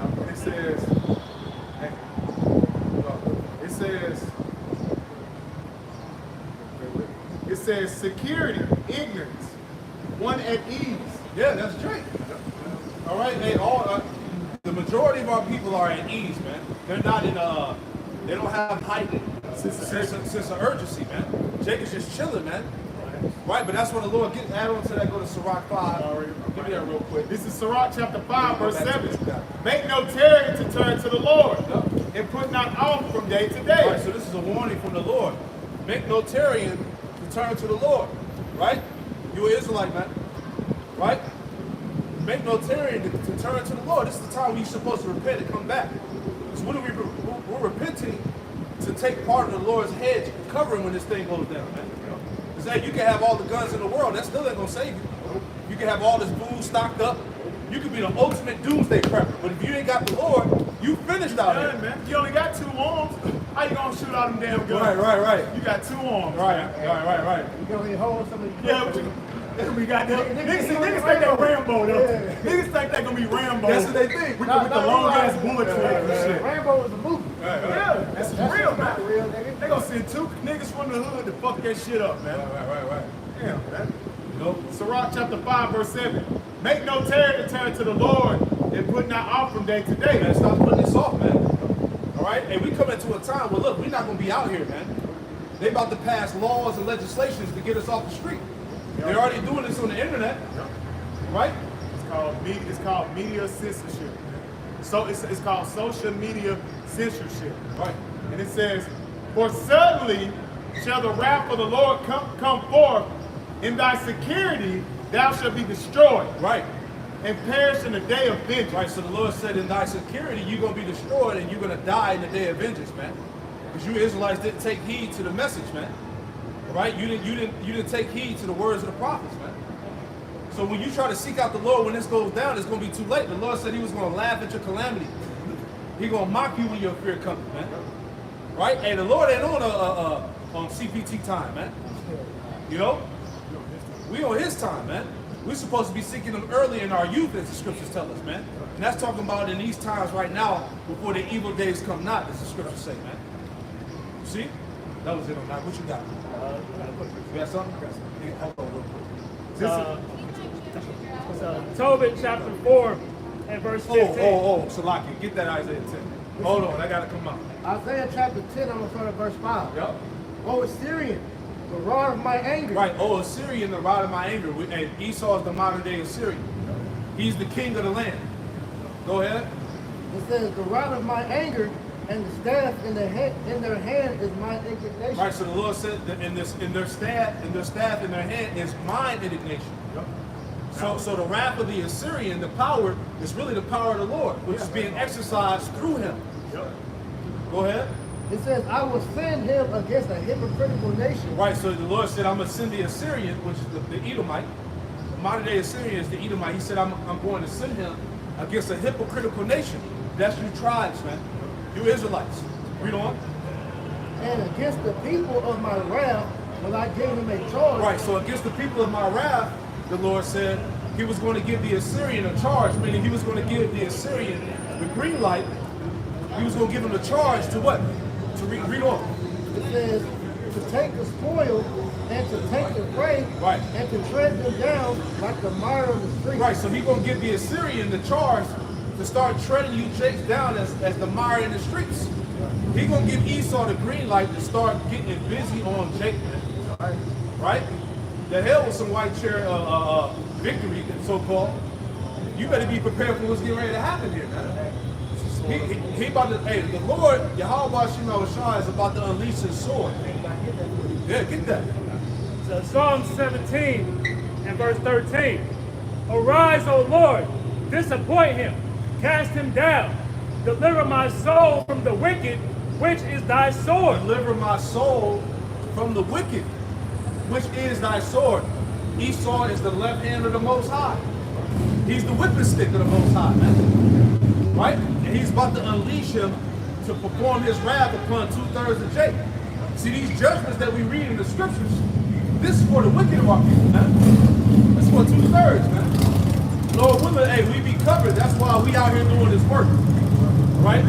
To have that protection in the time when this thing goes full-blown haywire, man.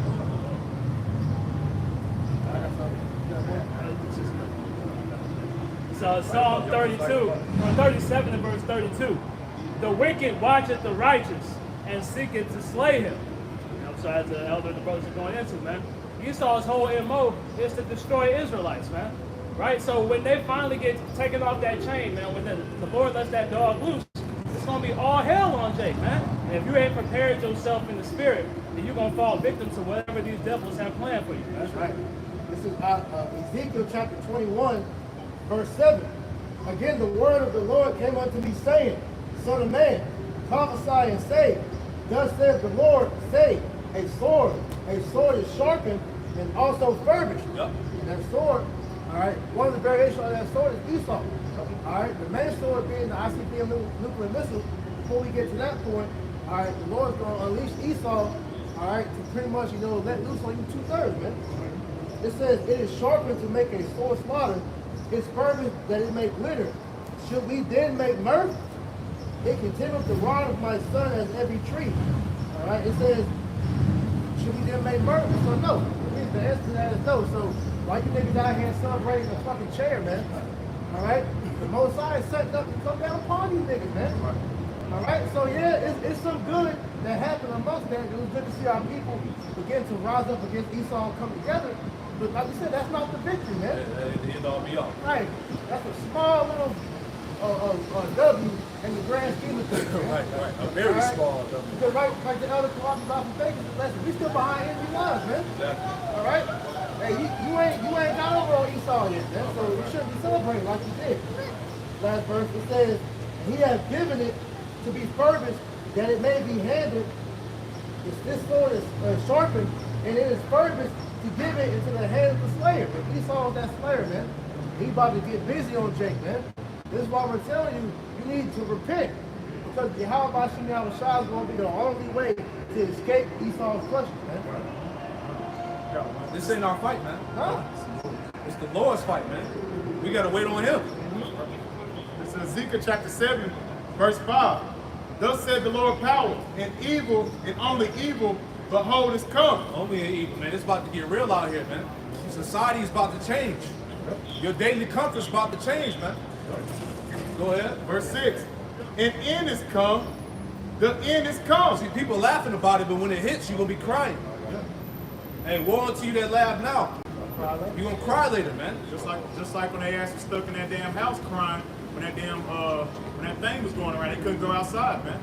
They're gonna be crying when the lights go off, man. Right. Because the directors at the WEF, they tell you, hey, be prepared for another lockdown. They're telling you, hey, another demic is coming. They already got it in the making. Bill Gates already told you. He said the next one is going to really get their attention. Yep. And then he smiled about it. Right? He said, it watches for thee. Paul Schwab's daughter came out and said it. Hey, look, climate lockdowns are coming. All right? Yep. She guaranteed it. Yep. That's what all these, this is why all these natural disasters, so-called natural disasters is coming from, man. The forest fires, all this stuff is being done in the name of climate change. Train derailments. Yep, the train derailments, all this poisonous toxins leaking into the lakes and the ocean, in the ground. And that's the same water that the people got to drink. Yep, brush your teeth in. So it's a coordinated, or I should say it's an orchestrated destruction that's being put upon the people, man. And people have no clue. Right? That's right. This is Ezekiel chapter 7, verse 6. And end is come, the end is come, it watcheth for thee. The end is watching for you people, man. Yep. Go ahead. Behold, is come. The morning is come unto thee, Yep. O that dwellest in the land. That's right. The time is come, the day of trouble is near. Hey, the day of trouble is there, man, whether you people realize it or not. Right? Hey, keeping your head in the sand ain't gonna do nothing. Right? That's gonna fuck you up. Hey, you just gonna get destroyed with your head in the sand. Hey, they said, well, the worst punch is the punch you get coming. What about the sneaking niggas? Right. That's why it's called it says the thief in the night. Exactly. And it says, and not the sound again the mountains. Now I will shortly pour out my fury upon thee and accomplish my anger upon thee. Right, and when you read this chapter, the Lord is really getting at Jacob. All right, he's pronouncing judgment on Israel, man. Go ahead. And it says, and I will judge thee according to thy ways. Yep. And will accomplish, no, it says, and I will recompense thee for all thy abominations. Yeah, that's it, man. This lifestyle that you choose to live here in America, man, which is contrary to the power that you serve. Verse 9, it says, and my eyes shall not spare, neither will I have pity. Right, the Lord ain't gonna spare. He ain't gonna have no pity, man. Right, you talking about a brutal judgment that's being prepared for Jake, man. It said, I will recompense thee according to thy ways and thy abominations that are in the midst of thee. And it says, and ye shall know that I am the Lord that's smiting. Yeah. You gonna know that was the Lord that smited thee, man. That punished you. Because it tells you that in 2 Ezra 16, that through all of these judgments, the people are not going to be mindful of the scourges, man. All these things that are coming out that's being displayed in the news, alternative media, all the things that are tied back to the scriptures, and people are completely just ignoring it. That shows you, like the scripture said, the Lord return is as in the days of Noah. We are literally living in the time of Noah, just like when Noah was building that ark. These people are walking around just as in the same time. These are these people right back on earth again, man. Right. And but this time the Lord is going to flood this place with ICBM missiles, man. That lake of fire. Yeah. World War III, and we're in the midst of World War III right now. Yeah. It just hasn't went nuclear yet. Right? The global tension is there. Hey, Iran is having problems with America right now, man. Over certain supplies being shipped out and all that.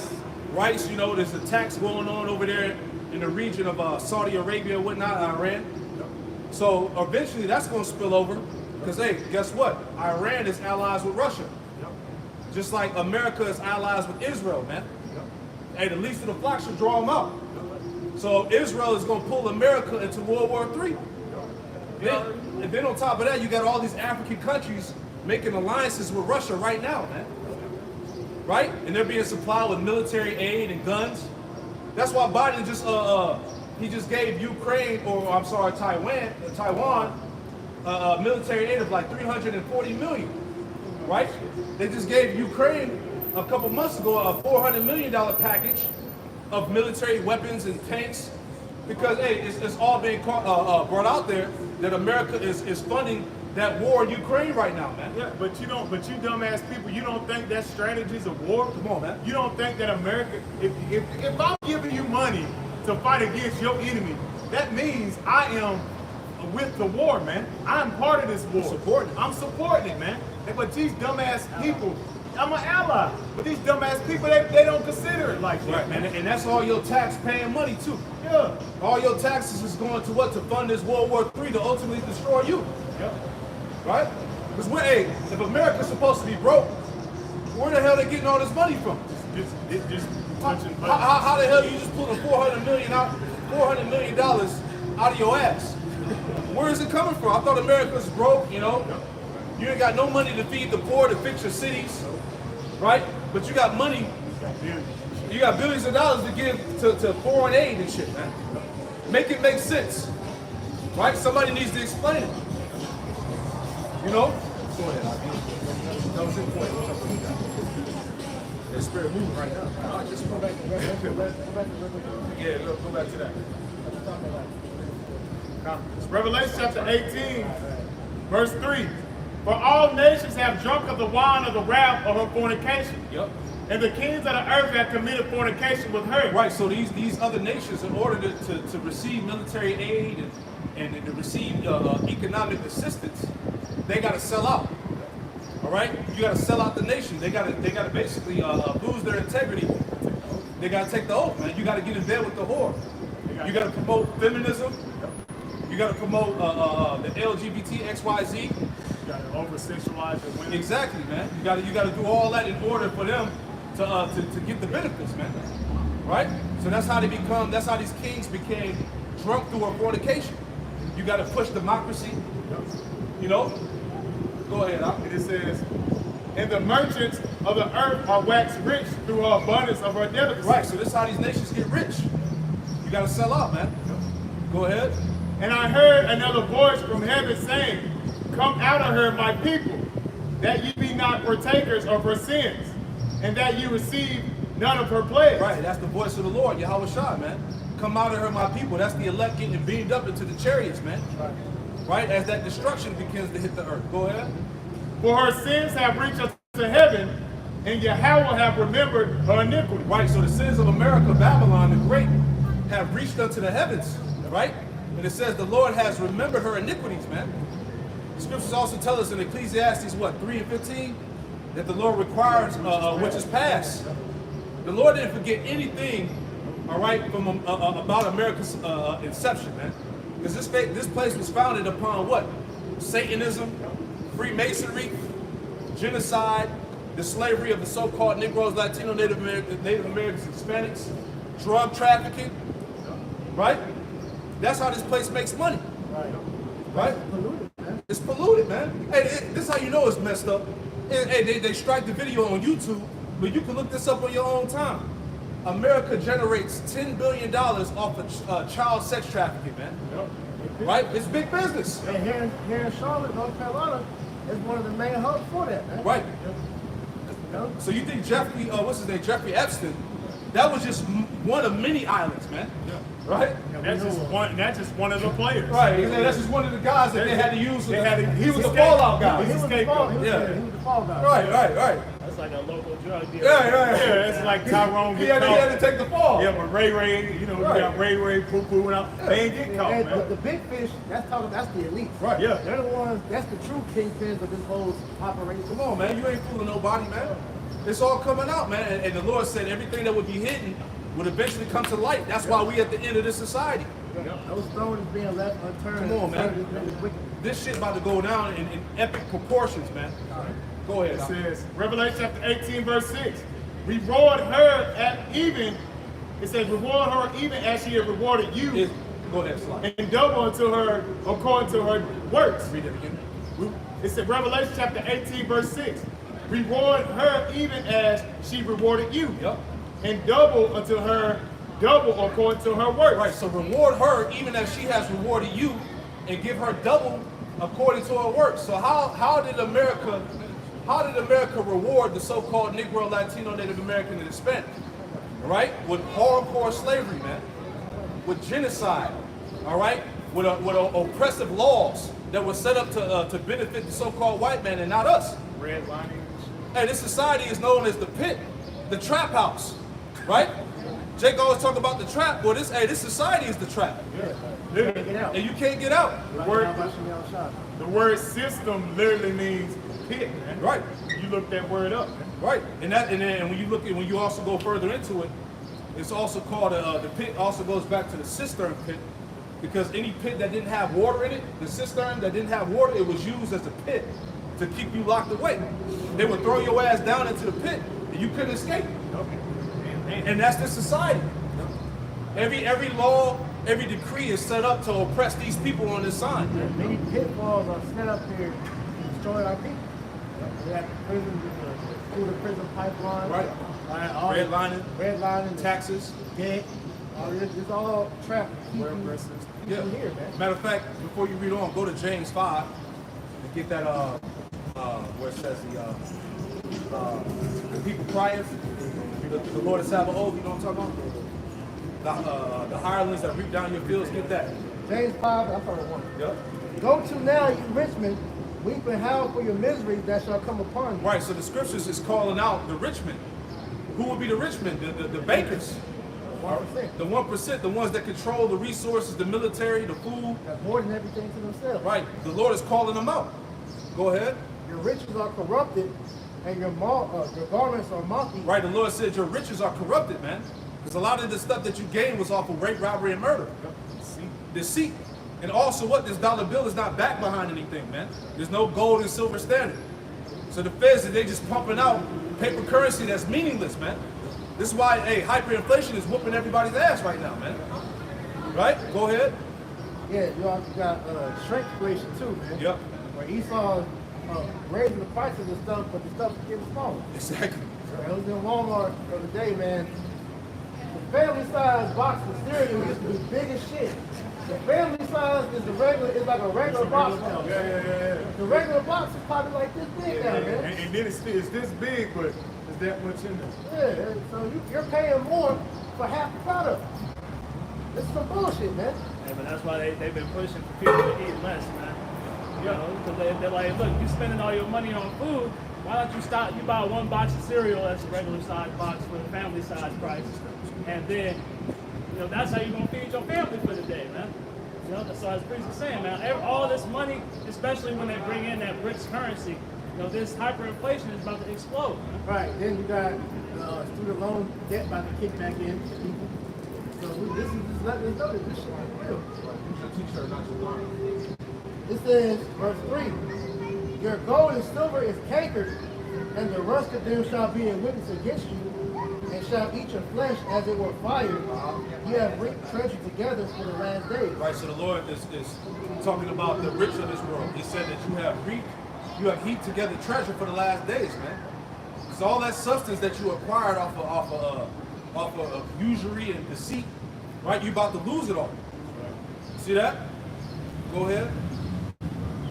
Behold, the hire of the laborers who have reaped down your fields, which is of you kept back by fraud, crieth, and the cries of them which have reaped are entered into the ears of the Lord of Sabaoth. Right, so we will represent the laborers, man. We were the slaves that built up America, man. Right? That never got any benefit from any of our labors, man. Right? It tells you that Wisdom of Solomon in the 5th chapter. Right? That get that real quick. I don't want to paraphrase. You see that? As we quoted the scripture, the Lord requires which is past. There's no such thing as let bygones be bygones with the Lord. That's a worldly philosophy, man. That's not according to the scriptures. He's already even honor that shit for real, man. He'll say that, but then you do wrong by him, he gonna bomb your whole goddamn city. Exactly. So, Wisdom of Solomon. Wisdom of Solomon, chapter 5, verse 1. Then shall a righteous man stand in great boldness before the face of such as have afflicted him. Yeah, that's us. That's the prophets, man. We out here standing in great boldness before the face of such that have afflicted us. That's right. Go ahead. And made no account of his labor. And made no account of our labors, man, because, hey, our people, going back to our ancestors, were responsible for the glory of this damn place, man. Everything that gave America's glory was off the backs of the so-called Negro, Latino, Native American, Hispanic. Right? It's just the truth, whether you agree or not, man. And all that's going to be required. The Lord required which is past. The laborers are now crying to what? To the Lord of Sabaoth, which is the Lord of armies, man. This is why America is being visited by the so-called UFOs. What they call the UAPs. Get that article real quick, huh? Spirit got us back into that. All right? Yeah, you're not right. You're not getting away from the chariots of the Lord, man. The eyes of the Lord are in every place, beholding the good and the evil, man. Scripture also say that what? That the eyes of the Lord are 10,000 times brighter than the sun.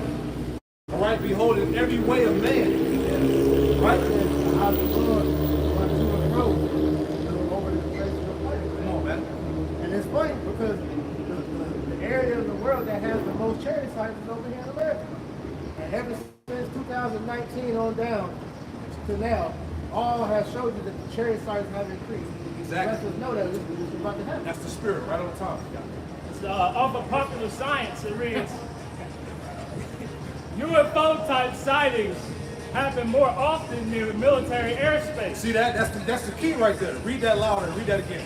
So UFO type sightings happen more often near military airspace. See, UFO sightings have been more often near military bases, man. The Lord, hey, the angels are appearing upon before these world militaries, man, showcasing their power, man. Because we're in a time of what? Of those missiles getting launched off. We're in a time of nuclear war. So it would only make sense that the chariots would start to reveal themselves, man. Because that's going to be the elect's deliverance when that fire hits the earth. Ain't no underground bunker, ain't no catching a plane and flying out of America, because guess what? Those missiles are going to hit other parts of the world too, such as Russia, such as China, such as Iran and Israel, right? Other parts of the earth are going to get hit. So you really can't escape. See? Read on out. Real quick, I mentioned the show of force. Yep. The definition is a military operation intended to warn or to intimidate an opponent by showcasing a capability or will to act if one is provoked. And that's what we're seeing with the angels, man. They're showing all that power, you know, just the tip of the iceberg, man. And they're doing it in order to put fear in these devils, man. You know, to push them to try to build up their armaments to attack, man. Right. And the Lord is provoking you. Read on. Back in the article, it reads, a report from RAND Corporation finds a connection between UAP sightings and military operations areas. It is the Department of Defense's responsibility to secure the skies above the United States from potential threats. Following the transit across the U.S.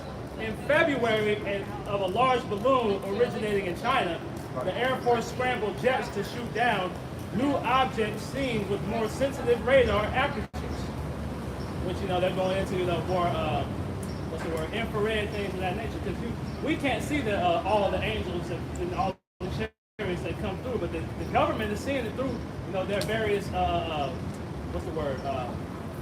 radar systems. Hey, they got satellites in orbit all over the earth that can see the world in real time.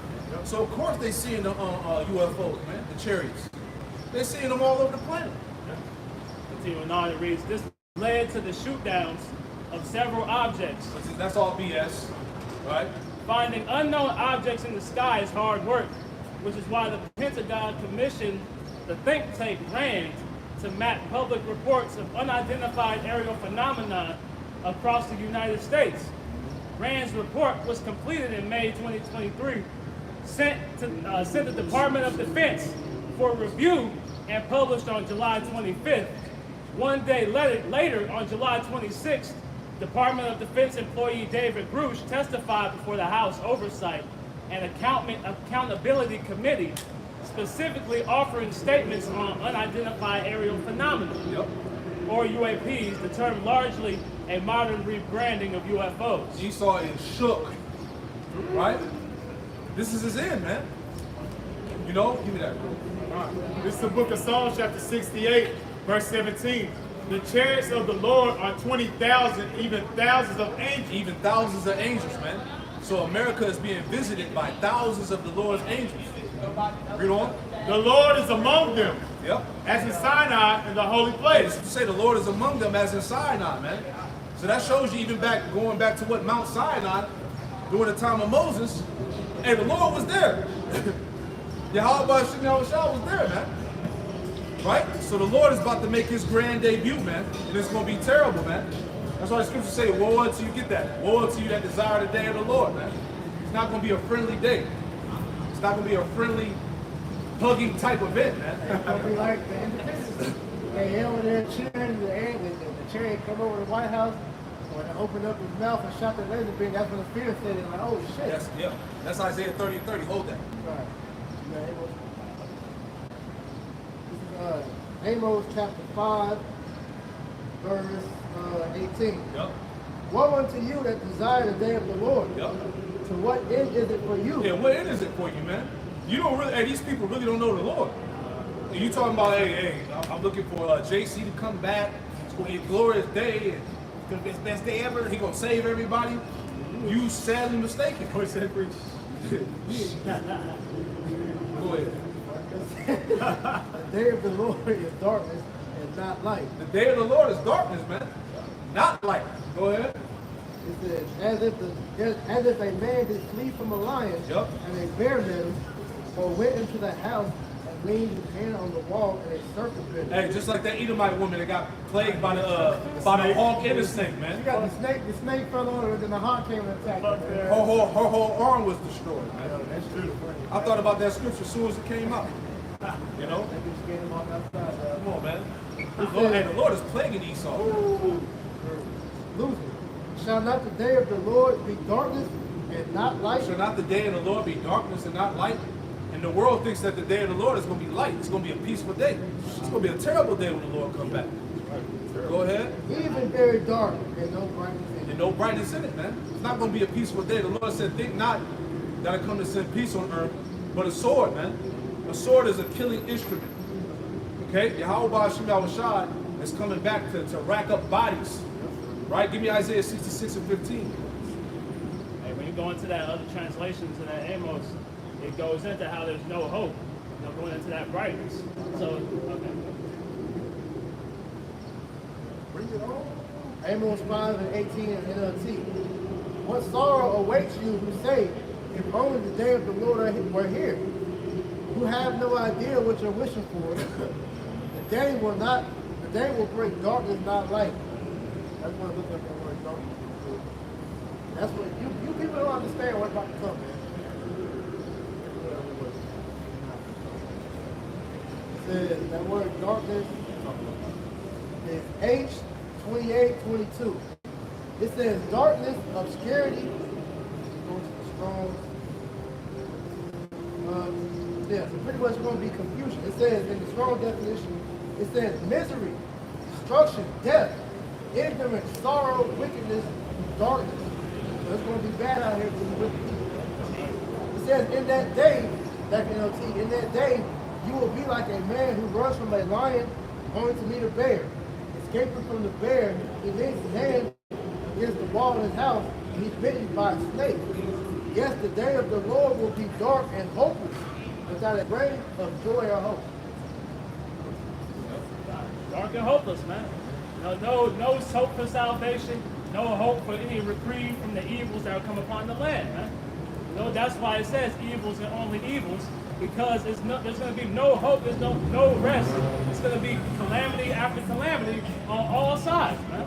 Stop. It ain't get better. You'll go from one situation to a worse one to it's going to be downhill from there. It's not gonna let up. Nope. Real quick, Isaiah 24, and I'm going to start at verse 9. It says, actually I'll start at 8. The mirth of tabrets ceases the noise of them, and sorry, the mirth of tabrets ceases, the noise of them that rejoice endeth, the joy of the harp ceases. They shall not drink wine with the song, strong drink shall be bitter to them that drink it. We're starting to see that bitterness creep up on everybody on the planet now. Everybody is perplexed about something. The situation is getting worse and worse, man. And nothing is to be able to get them out of that place.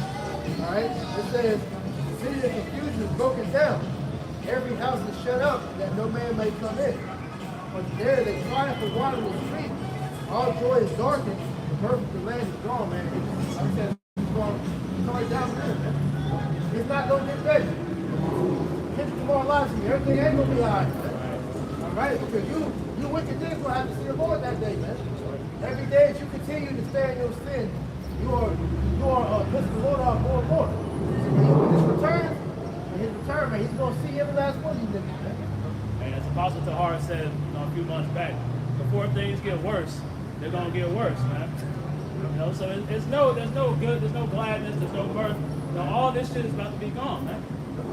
Read in Ezekiel 7, and then it's coming. This is Isaiah chapter 66, verse 15. For behold, the Lord will come with fire, and with his chariots like a whirlwind, to render his anger with fury and his rebuke with flames of fire. And that's what the Lord's about to do, man. And he's coming with the chariots, man. He's going to be rebuking people with the flames of fire, man. The laser beams, man. Turn it to dust, as in what was it? World of Worlds? Come on, man. Let you know how bad this shit has got. Okay, this is from ABC7Chicago.com. Nearly 50,000 Americans died by suicide in 2022. a record high number. This is from the CDC. That's the spirit of the Lord. It says a total of 449 Americans died by suicide in 2022. The Center of Disease Control and Prevention said Thursday. This is a 2.6 increase from 48,183 in 2021, and the highest number ever recorded, according to provisional numbers released in a new report from the Federal Health Agency. The greatest increase was seen among adults aged 65 and older, which was up 8.1% from 2021, and the second highest increase was those aged 45 to 64, with a 6.6% increase. There also was an increase amongst those aged 25 to 44, but of just 0.7. Because these people are saying that this world is becoming too much for them to want to live in. I've been seeing a bunch of videos of people just like, look, I don't want to be on the planet no more, man. I'm ready to go. Shit, also the rise of the heart attack rates. A lot of people are collapsing and dying. You had that young athlete, Kayla White, just collapsed and died. Then they did a report to some white girl at cheerleading camp. She collapsed and died the same day. It's a heart attack. Yeah. You had to shit with Ronnie if that was real or not, you know. But that goes to show you, because they had to come out like 2 years ago and say that the increase of myocardosis, it's pretty much heart defect problem is on the rise. Right. This is the highest it's ever been. To where people having heart attacks at young ages, which was looked at as a rarity back then, is normal now. Yeah, this is a new thing now, man. All the people that took the poison pack, man. You compromised, man. Nobody told you to get that shit, man, but you ran down to Egypt for help. You was worried about losing your job, not getting your benefits. Right. Like you want to play the Squid Game, now you got the reward. and then all of a sudden, now there's no more demic. So what about all the people that took the jump shot? Right? What about them that got their body compromised because they were scared? Right? Nobody told you to do it, but hey, you trusted in the government, right? And now look what's happening, man. Heart issues all over the fucking planet right now, man. People just dropping dead, man, and it's like nobody's saying nothing, man. Normal shit. Right. These are athletes. Right. Niggas that spend their whole life making sure their body's adequate to do whatever they do, and they're just dying. And that's the weird part about it. These are top tier athletes. These are people that take care of their bodies, man. So what more so you average Joe fat Joe six packs and drink goddamn Coors Light and smoke cigarettes all goddamn day. What more so you, man? Exactly. You gonna meet your ending too, man. You gonna fall soon too, man. Collapse suddenly, right? Right. Niggas dying mid-jump shot. Yeah. Mid-juke. Yeah. Niggas just collapse. Collapse on the ground, tweaking and He's shit. going for a dunk and fall. What was that? What movie was that shit? Yup. Hey, but that's why you see Esau playing damage control right now by Yep. saying you taking showers. Israelites. You Israelite too, brother. That's right. Levites. You Levites? Hey, Shalom, brother. Shalom. Shalom, brother. But they saying you taking too many showers is causing heart problems. They Right, say right. being in the If sun you laugh too long. hard, nigga said if you laugh too much, it could cause a heart attack. But they say laughter is supposed to be helps you live longer, according to Mayo Clinic.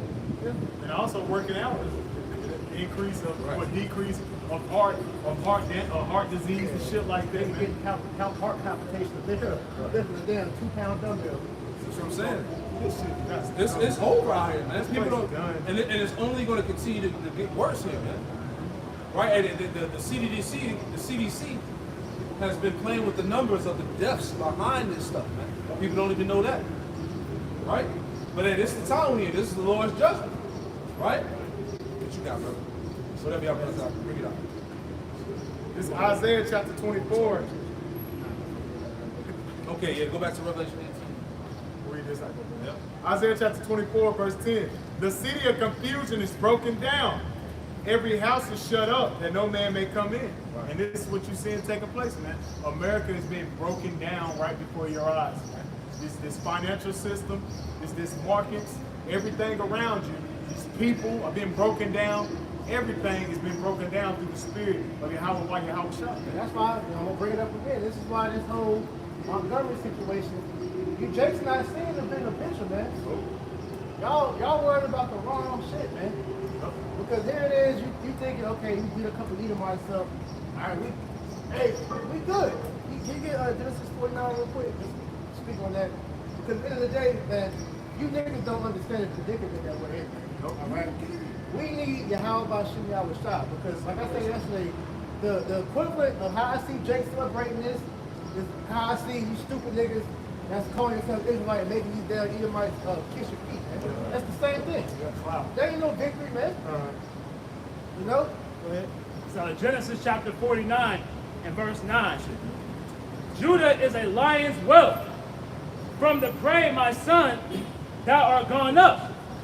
He stooped down, he crouched as a lion, and as an old lion, who shall rouse him up? Right. And Jacob had that fight beat out of him for years now, going all the way back to the civil rights and everything forward. That's why he's had to pump the drugs in. So, hey, these older Jakes, man, they pretty much just like, well, fuck it, man. Like you said earlier, they're at ease here, man. They came to qualms with their situation. All right, so they just accepted everything. Esau having his foot on their neck, and they're okay with it. But these young niggas, we've been saying this for years.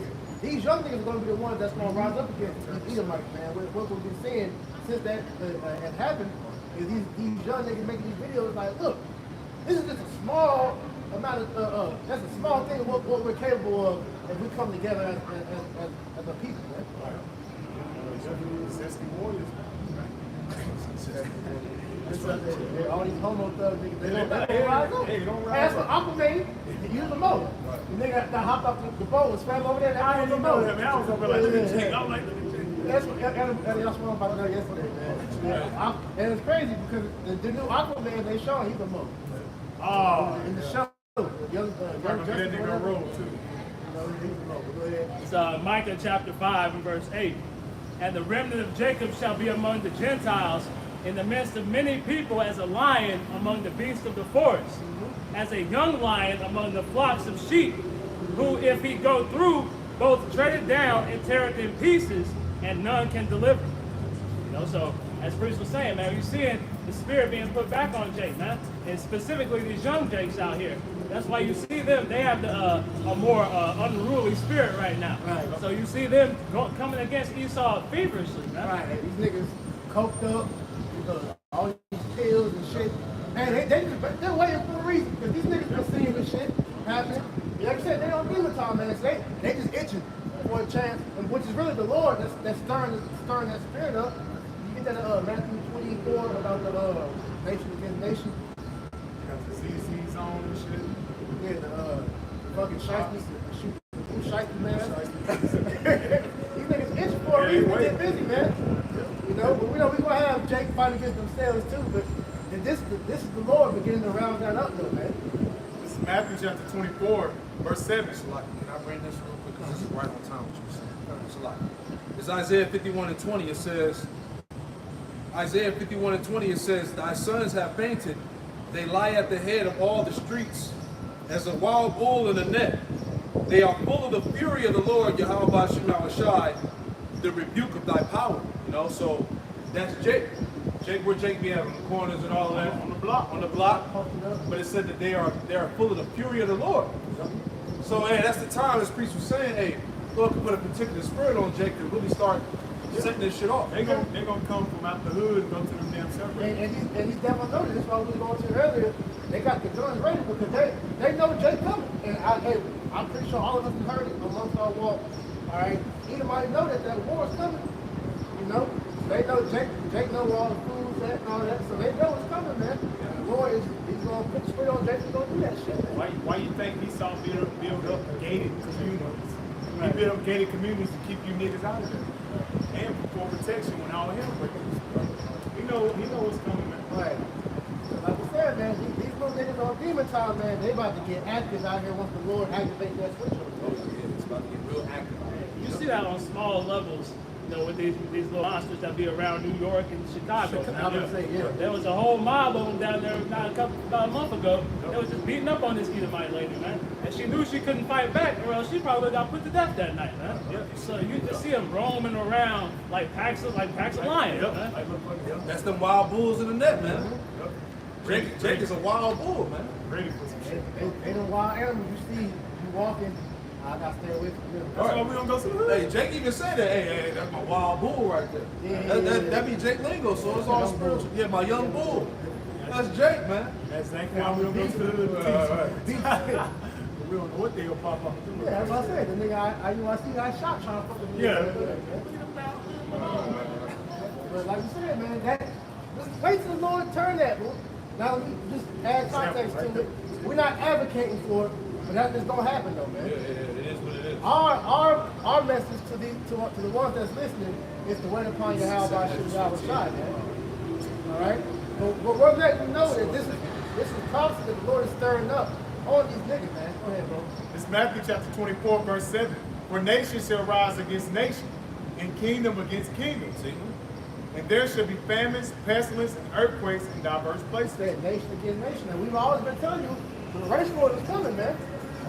All right? The race war is, all right, we're not saying that Jake's gonna win them, but hey, Jake gonna get some victories in it, like the Montgomery, which the spirit of that whole situation is actually spiritual though, because if you go into the name of what Montgomery means, it goes back to like ruler or something like that. You know, and then that area that happened at was a slave port. So the Lord had that happen there for a reason, man. Hey, the Lord orchestrates everything. That's what he said, man. Hey, I the Lord do all things, man. All right, so he's stirring up Jake. That's all these testimonies we're seeing of these Jake coming out like, look, man, that video did something to me, man. It's like, yo, bro. Hey, we can fight these niggas, man. The Lord's gonna turn the knob up, man. I got an article for you too after you read that. It's Isaiah chapter 19, verse 2. And I will set the Egyptians against the Egyptians. Yeah. And they shall fight every one against his brother, every one against his neighbor, city against city, and kingdom against kingdom. And because you 2/3 niggas is Egyptians too. Yeah. So you good, man. Get hell out You know what I'm saying? A nigga is a product of America, right? Right. So that science experiment that Esau invented, it's gonna go rogue. Yep. It's gonna get out the cage, man. Right. This is in the NIV. It says, I will stir up Egyptian against Egyptian. Brother will fight against his brother, neighbor against neighbor, city against city, king against king. It's gonna happen. See how Lord said, I will stir up. The Lord is stirring that pot, man. Stirring the pot, yeah. Right. I got an article right on time for that. Bring that out. I'll come up a little bit. I can talk. So off of the Guardian, it reads, anger and radicalization rising rising number of Americans say political violence is justified. Woo, a rising number of Americans say political violence is justified, man. And the Lord turning it up, man. Because hey, your average American, if you will, they see all the corruption that's going on in the government. Right? People are fed up right now, man. Right? It's time. Hey, that's why they're in the spirit of taking this place back. Right? They don't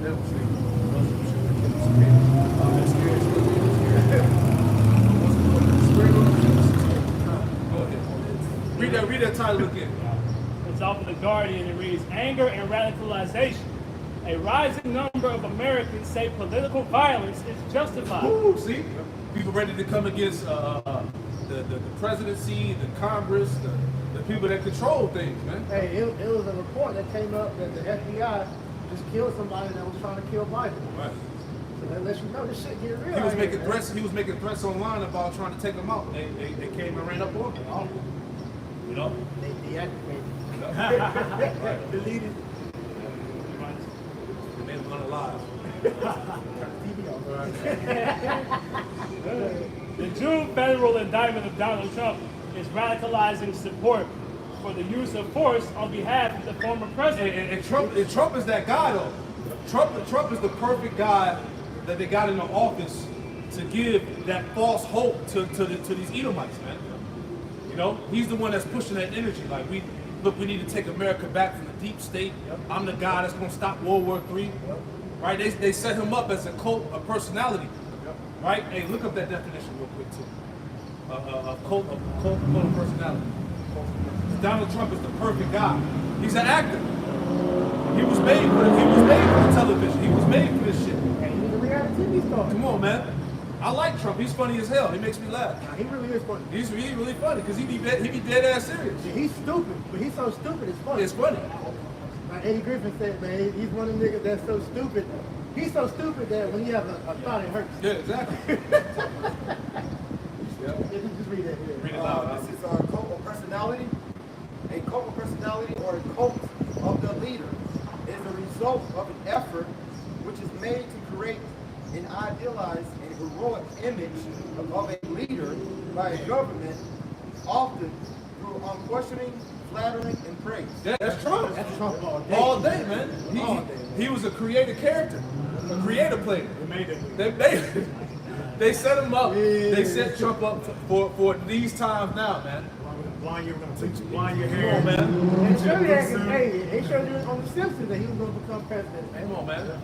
He's the perfect candidate that they got set up to go against Biden in this 2024 presidential campaign. Right.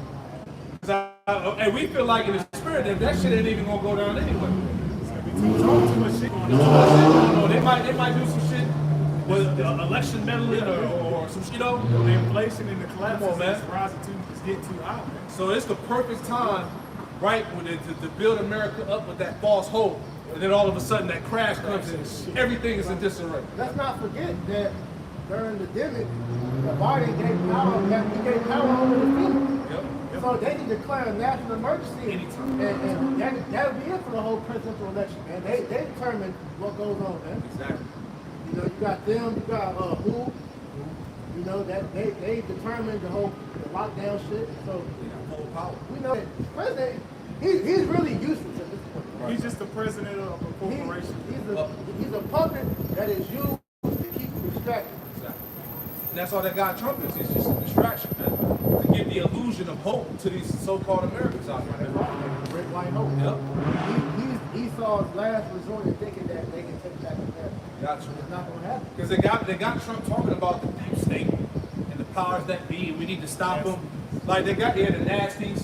So they got him, talking like he's really for, the progress of America. But he's set up as a snare. He's just telling you shit you want to hear. Exactly. This is 2nd Ezra chapter 13, verse 31. Go into how we talk about the unrest that's coming. It says, let's start at verse 30 actually. It says, "And he shall come to the astonishment of them that dwell on the earth, and one shall undertake to fight against another, one city against another, one place against another, one people against another, and one realm shall remain." like in one realm of this little spot. So pretty much just saying that the Lord is about to stir the pot to make people fight against each other. It goes into, the second Ezra 16 and 15. I said they're not going to respect the powers. Second Ezra chapter 15, verse 16. It says, but there shall be sedition among men, invading one another. They should not regard their kings or princes, and the course of their actions shall stand in their power. That's lawlessness, man. Yep. That's Bible prophecy. Anarchy. Anarchy, man. That's what's getting ready to come upon this land. Whether you believe it or not, it really doesn't matter. You know, it's about to go down. It's in the Bible. Right? The words of the Lord are faithful and true. Yep. Right? Go ahead. Verse 17.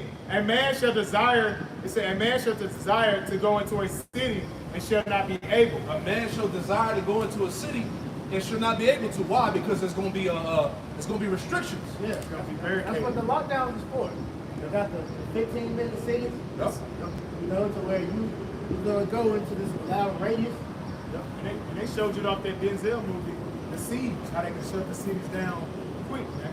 They're going to shut all these places down, going to barricade and shut them down. They're going to quarantine people, and they're going to start putting them in these damn camps and shit. Right. And the people that's on the outskirts, on the suburbs, they're going to think they're going to be able to survive. But the Lord says you're going to, he's basically going to, one man should die in the city, and another should die of hunger in the field, man. We're prepared for it.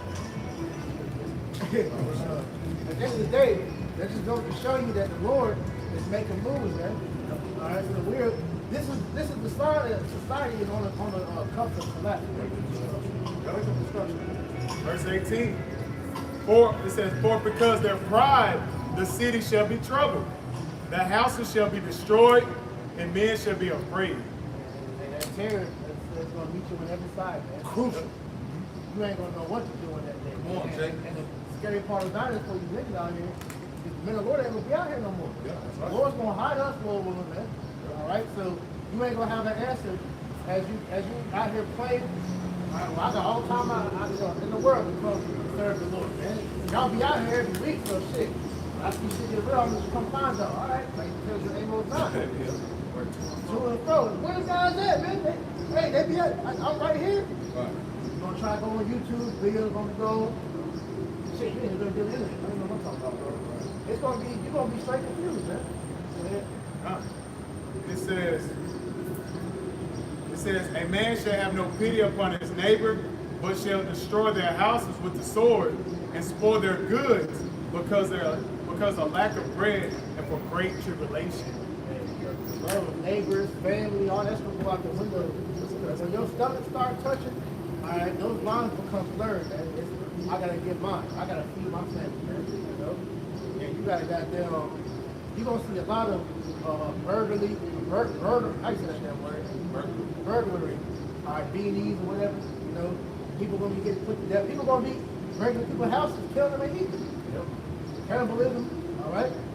It's gonna be hard out here, man. Bring that article. So back in the Guardian, anger and radicalization. Rising number of Americans say political violence is justified. Yep.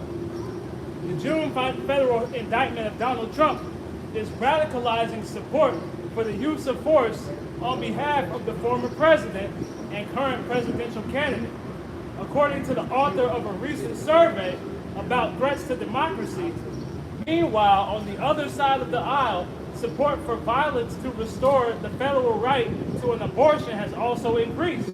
Over the last few months, researchers found, although there is little indication that any organized group support acting on this belief. Yeah, whatever you got, if he's done, then that's the point, man. They see that the policy that's being pushed, man, it's not no good to the public. Right.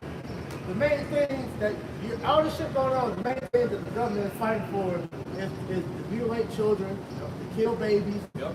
all right, to give these women liberty to destroy themselves, man. More Satanism. Promote Satanism, destroy the man. It's all bullshit. These people are starting to see like, look, this shit is getting worse, man. Right. This is not a real what's the word I'm looking for? This is not a real system, if Nah. you will. You know? This is just straight up hell, man. Okay? Right? The ruler is wicked, man. right? The powers that be are overthrowing the system of people, man. Right? And the king sold his people. Come on, man. It's Hosea chapter 4, verse 1. Hear the word of the Lord, ye children of Israel. For the Lord have a controversy with the habitations of the land. Because there is no truth or mercy or knowledge of the Lord in the land. It's going into what the brother said, man. This is why you see this system going circling the drain, man. Because there is no knowledge and ways of the Heavenly Father here in Babylon the Great, man. What they push in America is nothing but degeneracy, man. And they push this shit to the four corners of the earth, man. This is why when you were playing with that sewing machine, the Lord wrote that same message that he wrote during the Babylonians together with things that you've been found wanting. Right? The days are numbered, you've been found wanting. And this is why the chariots are showing themselves more and more, because the Lord is showing you he's about to take your ass down. Yeah, because we're at the height of Esau's sufficiency. Yeah. We're at the height of this power, man. We're right here. They're ready to move with this NWO. Yeah. So this is why the angels are active. This is why things are happening. Prophecy is there's an influx of the prophecies, man. Everything is speeding up for the elect's sake. That's the reason why, because Esau thinks that he's really about to implement his enterprise, right? But we coming into what? The time of him being in straits, right? Ultimately being destroyed. No? Like Apostle Tahara was saying, man, Esau thinks that this transition to this RFID chip is going to be smooth. You're going to see a lot of resistance on top of that. Right. All right, that's why they say, that's why he has to push the things such as the standards and the different things like that to make people bow. But you still gonna have resistance even on top of all that. That's Exactly. Because hey, the elect ain't gonna eat.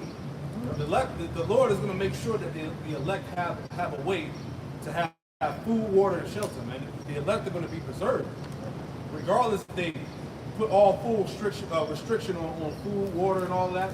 Look, hey, it's gonna be the wilderness all over again, and we're gonna have to move with straight up faith in those times, man. Job chapter 5, verse 12. It says, he disappointed the devices of the crafty, Yep. so that their hands cannot perform their enterprise. Right, so like the priest said, this transition into this reset to this NWO is not going to be smooth. He's already expecting resistance. This is why he has the troops ready. He has the laws pretty much ready to go, because they know that they're going to get full-blown resistance. People are already aware that what? You the Edomite, you the devil. Right? They know about the MOTB. Everybody's talking about who you would call the Illuminati and their plans against, the depopulation. People are aware of this People shit. know about the deep state, shadow government. That's common conversation. That's everyday everybody's talking about it. It says, he taketh the wise in their own craftiness, Exactly. and the counsel of the forward is carried headlong. They meet with darkness in the daytime, and grope in the noonday as in the night. Yep. But he saveth the poor from the sword. Yep. He saved the poor from the sword, and that's really dealing with the elect right now. Yeah. From their mouth and from the hand of the mighty. And from the hand of the mighty, man. Esau, he that is stronger than I. Go ahead. I'm going to jump down to verse 19. He shall deliver thee in 6 troubles. Yea, in 7 there shall no evil touch thee. Right. So at 7, which that number 7 means completion, God said, no evil shall touch thee, man. And we believe those words. Right. Go ahead. It says, in famine he shall deliver. In famine he shall redeem thee from death. In famine he shall redeem thee from death. From death. Go ahead. And in war from the power of the sword. And from war, the power of the sword, man. When lawlessness and chaos plagues the streets, right? The elect are going to have a hedge. Psalm 34, 7, I believe. Because the angel of the Lord encamped around them that are going to fear him. So the elect is going to have that hedge of protection around them. That's right. It says, thou shalt be hid from the scourge of the tongue, neither shalt thou be afraid when the destruction comes. At destruction and famine, thou shalt laugh. Neither shalt thou be afraid of the beasts of the earth, for thou shalt be in league with the stones of the field, and the beasts of the field shall be a peace for thee. So that's the complete protection the Lord guaranteed to the elect, as long as we continue with the fear and believe in him. All right, hey, we ain't gonna have nothing to worry about in that day, man. hey, whatever the animals that the Lord has that's going to help us, shit, the Lord will probably have combined to help us, man. You know? And we ain't going to be afraid in that day, man. We know how about you know the shot with us. It's Psalm 37, and I'll start at verse 18. It reads, "The Lord knoweth the days of the upright, and their inheritance shall be forever. They shall not be ashamed in the evil time, and in the days of famine they shall be satisfied. But the wicked shall perish, and the enemies of the Lord shall be as the fat of lambs. They shall consume into smoke, they shall consume away." And so we're going to be taken care of in these evil times, man. You know, was it Isaiah 65th chapter, 13th verse. You know, we're going to be able to eat. You know, we're going to have that joy of heart, man. You know, we're going to be in a good estate. You know, though we're going to have to go through some tribulations and turmoils. You know, the Lord is going to protect His chosen, man. Yeah, that's right, brother. And Lord woman, we're praying that we get that deliverance, man. You know? Like I said, that is not guaranteed to everybody like the world thinks. All right? When they say Christian, as long as you believe in JC, it all will be good. No, it's not. So you're going to see that those false gods that you niggas been trusting in, they're not going to protect you and save you in that time. Right, you're not saved already, Jake. You got to come out of that mindset. That's my spirit animal. What is your Are you guys gonna sing? Say again? Are you guys gonna sing? We are singing this new song right here, this gospel. Can you give me like a little thing? Hey, right here, you got time to listen. No, I don't. But Gotcha. that is my spirit animal. It's a lion's gate. Gotcha. You guys have a wonderful, Two. wonderful. This is Proverbs chapter 28, verse 18. Whoso walketh upright shall be saved. Yep. But how do you walk upright? Taking heed To the law, statutes, commandments, the word of the Lord. That's right. This is the upright conversation that we're speaking on. Like she said, y'all gonna sing a song? We out here singing, right? We're singing a new song, which is this gospel that's being declared unto the people. The prophets out here singing, and we're those musicians. Yep. You know? Banjo. You know? Got the banjo, Yeah, that's it. trumpet. Yep, tambourines. You see what I'm saying? Drums. It says, but he that is preserved in his ways shall fall at once. That's like you said, the ones that's trusting in JC, you gonna fall, man.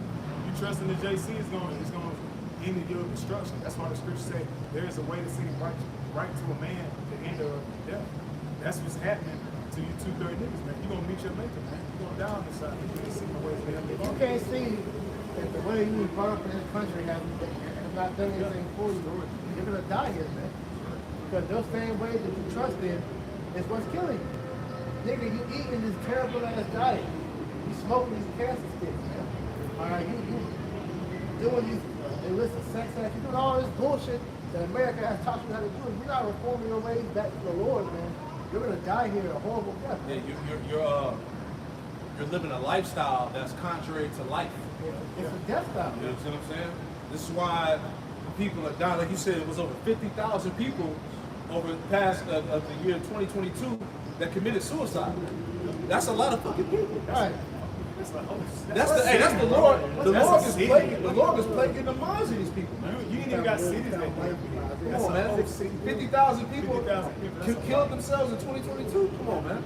That ain't the light thing. That's what's that? NBA arena? That's real, right? Like, Just imagine 50,000 people just dropping dead at one time. And that's what the Lord about to do. But as much as the shit, because this life is bitter, we're not gonna lie. But that shouldn't give you reason to throw away your life, though, man. Right. Because like the scripture says, like killing yourself, that's a sin, man. That's right. Just real quick to prove that this is Wisdom of Solomon, chapter 1, verse 12. Seek not death in the air of your life, and pour not upon yourself destruction with the works of your hands. Yeah.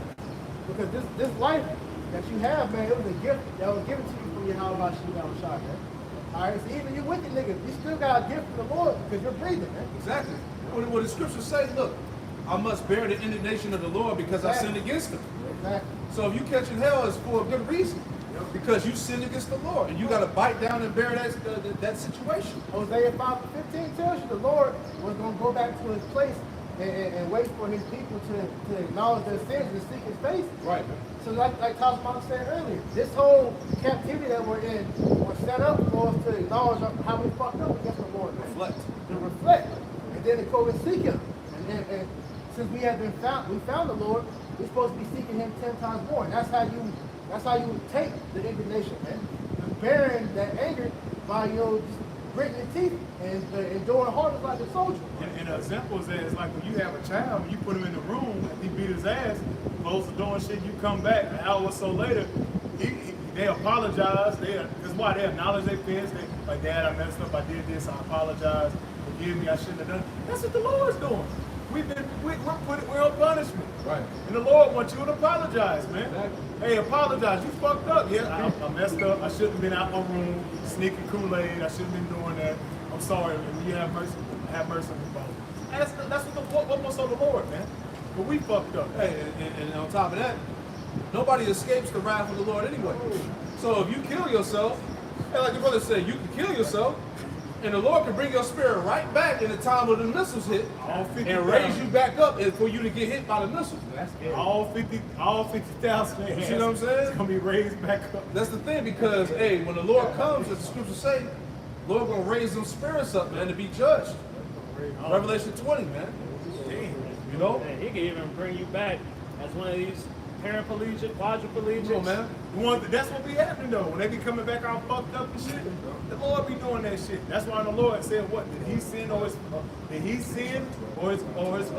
parents?" Come on, man.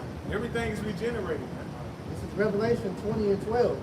And I saw the dead, small and great, stand before the Most High, and the books were opened, and another book was opened, which is the book of life. Right. All your records, how you lived, in your reincarnations, if you will.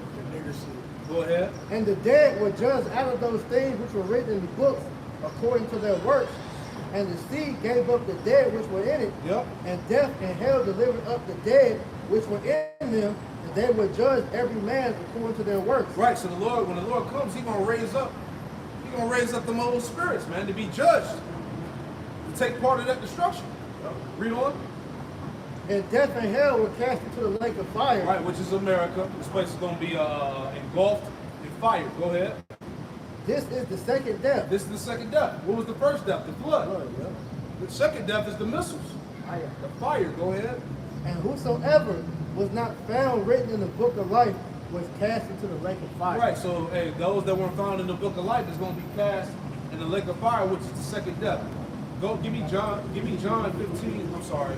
Give me John 5 and 26, just to talk about how the Lord about to raise up the spirits to be judged. John 5 and 26.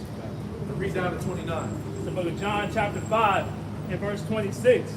For as the Father hath life in himself, so hath he given to the Son to have life in himself. Right, because all the authority that was given to Yahweh Shah was given from the Father Yahweh.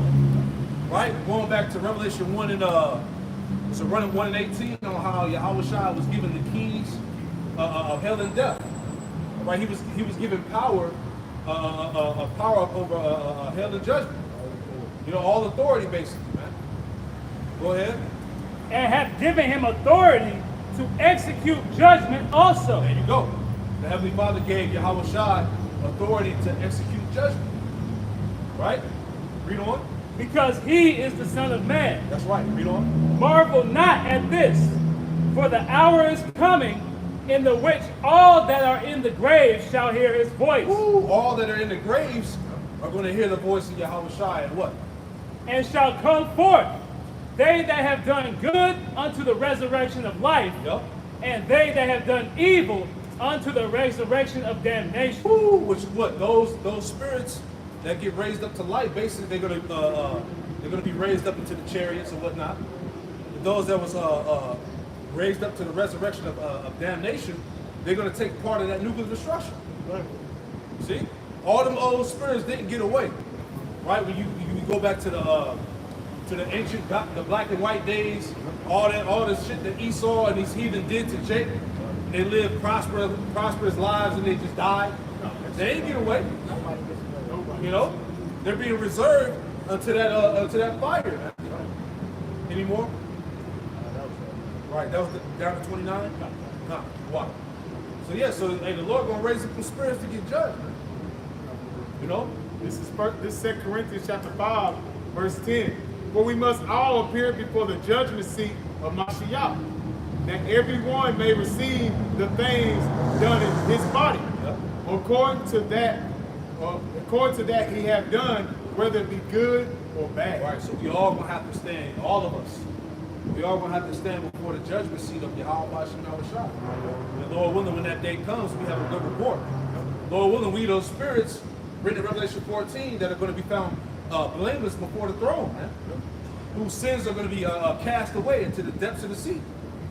Like King David said that, blessed is he whose transgression is forgiven, man. Right? Whose sins are basically covered, man. Lord willing, that's us. It's the book of Luke, chapter 21, verse 36. Watch ye therefore and pray always, Right, that ye may be counted worthy to escape all these things. That shall come to pass and to stand before the Son of Man. Right, so this is why we out here, this is why we labor, this is why we out here prophesying week in and week out. This is why we do the daily epistles on the internet, on the YouTube. Because we want to be found accounted worthy when the Lord comes back to escape all these things that are getting ready to come to pass. And what does that entail? The famines, martial law, the MOTB being implemented, all right? Civil wars, all right? Nuclear destruction, plagues, all these things, all these various judgments that the Lord has set up for Babylon, man. We want to be accounted worthy to escape it, man, and to stand before the Son of Man. Yeah, that's why Reed said, 2 Corinthians the 5th chapter, he said, we all must appear before the judgment seat. Like you said, we want to be counted worthy when we appear. We want him to look at our records and be like, you know what? When he repented, he went hard. He wasn't lukewarm. He wasn't bullshitting. He was doing what I commanded him to do. That's right. Are a lot of you guys? Are you aware of what you're involved in, man? Right. Come on, man. The Lord is not playing, man. Get that in Revelation 22, how he going to judge every man according to his works. Right? Revelation 22 and verse, starting at 11, the point is at 12. Revelation 22 and 11.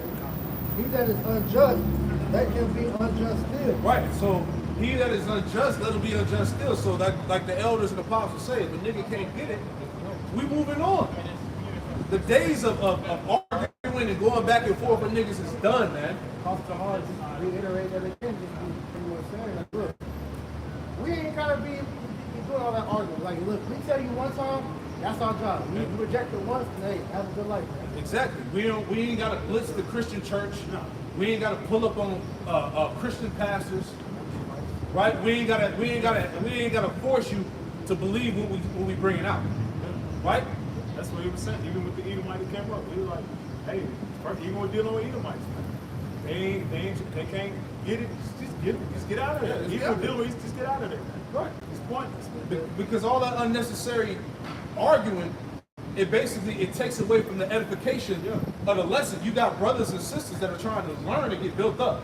We ain't got no time to be doing all of this theatrical bullshit, man. Which causes confusion. You know, all the clout and shit. You know what I'm saying? Clout chasing shit. Yeah, a lot of people that watch that, they get turned off when they hear the argument. And shit. Come on, man. If it's not nothing that's going to edification, it defeats the purpose. Like, we're at the point now to where it's like, look, all this information that's out here, if you can't get it, then hey, nigga, fuck you, have a good day. Come on, man. You know, just leave. You got the sincere sheep and lambs out there that are taking notes, man. You got Jake that's new to this thing, that's just now newly hearing this information and they want to learn, man. So the last thing we need to be doing is arguing with some bug out, man. Yeah, nobody ass nigga, man. Hey, your disbelief. Hey, the Lord said in 2 Ezra 15, right? Let not the incredulity of them trouble you, man. Verse 33. So what is something not believe? Come on, man. Your unbelief gonna call it the Most High's word to go without effect? Right. Hell no. Whether they hear or whether they forbear. That's it, man. It is what it is. Your disbelief is insignificant, man. The hell with a nigga that don't believe. Because we all know at the end of the day, nigga, you know where the truth is. Yeah, that's why they come up with it. That's it, bro. Jake be out here acting, man. Jake know where the truth at. Jake know we got the truth. Hey, Right? the Jake that walked up earlier. Hey, we Levites. Niggas know. Come on, man. So, like I said, this information is available to where the niggas know what's up, but they choose not to care about it because it's not beneficial to them right now. I watched Apostle Tahar one of his videos last night. There was these guys on their little podcast. They talking about boxing and shit, and then start talking about various things affecting Jake and stuff like that. And one of them said, "Yeah, I was Shanae, man." Showing you that, and then you look at it, and be like, "What?" You look, especially when you watch a podcast, you like they said, like, "Damn!" Showing the word that went out there. The word is already out there. I think it was other one block speaking about Crawford. Like lead up into the fight he had with Spence. He watched Sakari. What the little scars he wearing, that's Sakari shit. So these niggas know that. No cloak. No cloak, no joke. Go ahead, read that again. Or whoever read it. Revelation 22:11. Yep. He that is unjust, let him be unjust still. So that's plain. He that is unjust, leave him unjust still. Go ahead. And he which is filthy, let him be filthy still. Yeah. He that is filthy, let him be filthy still. You want to continue to eat pork, crab, lobster, shrimp, right? You want to be a moe, you want to be an adulterer, right? You want to worship these idols and false gods. Hey, stay filthy still. You gonna worship the folding chair? Well, hey, shoot it. Right. Get Hey, forward. and like these women, I've been seeing this. Mainly on other monopolized videos, and they be asking like if they don't work out with their husband, and they go and get new husband or whatnot. No, if you are adulterer, you do that shit. Right? You know the scripture, man. It says, "Let him be righteous still, and he that is righteous, let him be righteous still." He that is righteous, let him be righteous still. Those that get it, that can receive it, that understand it. Yep. Go ahead. And he that is holy, let him be holy still. And he that is holy, let him be holy still. So those that the Lord is actually dealing with, you agree with the breakdowns, you know, right? You in full agreement with the doctrine. Hey, just stick to it, right? The scriptures even tell you that to basically stick to what you've been taught. Hold fast to what you've been taught, man. Don't waver. Don't let the world, pull you out the truth, if you will, man. Stay connected to Yahweh Shah. Read on that. Revelation chapter 22, verse 12. Right. And behold, I come quickly, Yep. and my reward is with me, Yep. So the Lord said he come quickly. It's a thief in the night. Go ahead. to give every man according to as his work shall be.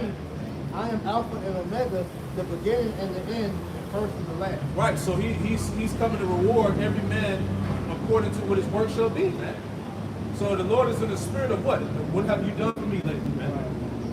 Right? The Lord ain't dealing with the lukewarm. Right? He's dealing with the hot. Those that's been laboring, man, in season and out of season. All right, that's been diligent in this thing. Because the scriptures told us, and was it in 1 Peter?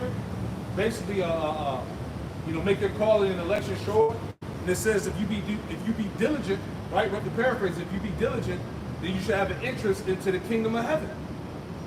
Right? So that's all ties into the vocation that we've been called into according to Ephesians 4:1. Which is what? Through the ministry and preaching of the gospel is how we're going to receive salvation. This is Titus chapter 1, verse 9. Holding fast the faithful word as he have been taught, Yep. that he may be able by sound doctrine both to exhort and to convince the Yeah, gainsayers. to exhort and to convince the gainsayers, man, because hey, there's a lot of Jake that maybe have doubted, maybe scoffed, right? Maybe couldn't see it at that particular time, but now they're being what? They're being drawn in. I'm seeing a lot of Jake leaving like ISUPK and IUIC becoming a great milestone, man. Yep. Get that Isaiah 29 last verse. It's Isaiah chapter 29, verse 24. They also that erred in spirit shall come to understand See, it. they that also erred in the spirit would eventually come to the understanding. So you might have a straight up hardcore nigga that denounced the Lord, right? Shit, hey, some of them guys, the great though. Years later, they finally came to a conclusion like this. It makes sense. Yep. It makes sense, man. Yep. Come on, man. And that's the Lord that's doing it. Yep. Isaiah chapter 29, verse 24. They also that erred in spirit shall come to understanding. Yep. And they that murmured shall learn They doctrine. that mumber, man, talking shit, scoffing, making mockery. But now, hey, the prophecy hitting so hard, and the word is being magnified to such a level those guys that doubted, that didn't believe, are being drawn in now. Because they're being compelled, because essentially that was their lot. Yep. Maybe they didn't get it at that time, but now in the time of the earth of prophecy, now they're like, oh shit, what they saying is true. Yeah, that 11th hour. I like that. That's still, and we all fight a good fight for that word. Right. That 11th hour, they may come in the 11th hour. That's Right. still a lot, like you brother said. It might take for brothers to get the spiritual power for a certain Exactly. to let them wake up. Like Acts the 4th or the 5th chapter, man. When it goes into let me get it real, because it talks about how 5,000 came in after the miracles. yeah. After they saw the miracles, 5,000 people came into the truth. They believed. Yep. You got to go. This not that account. You don't know for that preaching. This 2 Corinthians chapter 5, verse 11, real quick. Yep. Knowing therefore the terror of the Lord, we persuade men. Exactly, man. But we are made manifest unto Yahweh, and I trust also are made manifest in our conscience, man. But the point is the terror of the Lord, man. Once Jake starts seeing shit get bad and things like that, Yes. damn, they're right. Hey, they're gonna be convinced and compelled to come into the fold, man. Because you can't deny it no more. You can scoff, you can puff your chest out all you want to, but these prophecies are whipping ass right now. It speaks for itself, man. You know? The Bible is faithful and true, and that's why the scripture says it should not want to know man. You can't put no other book with it because it speaks for itself, man.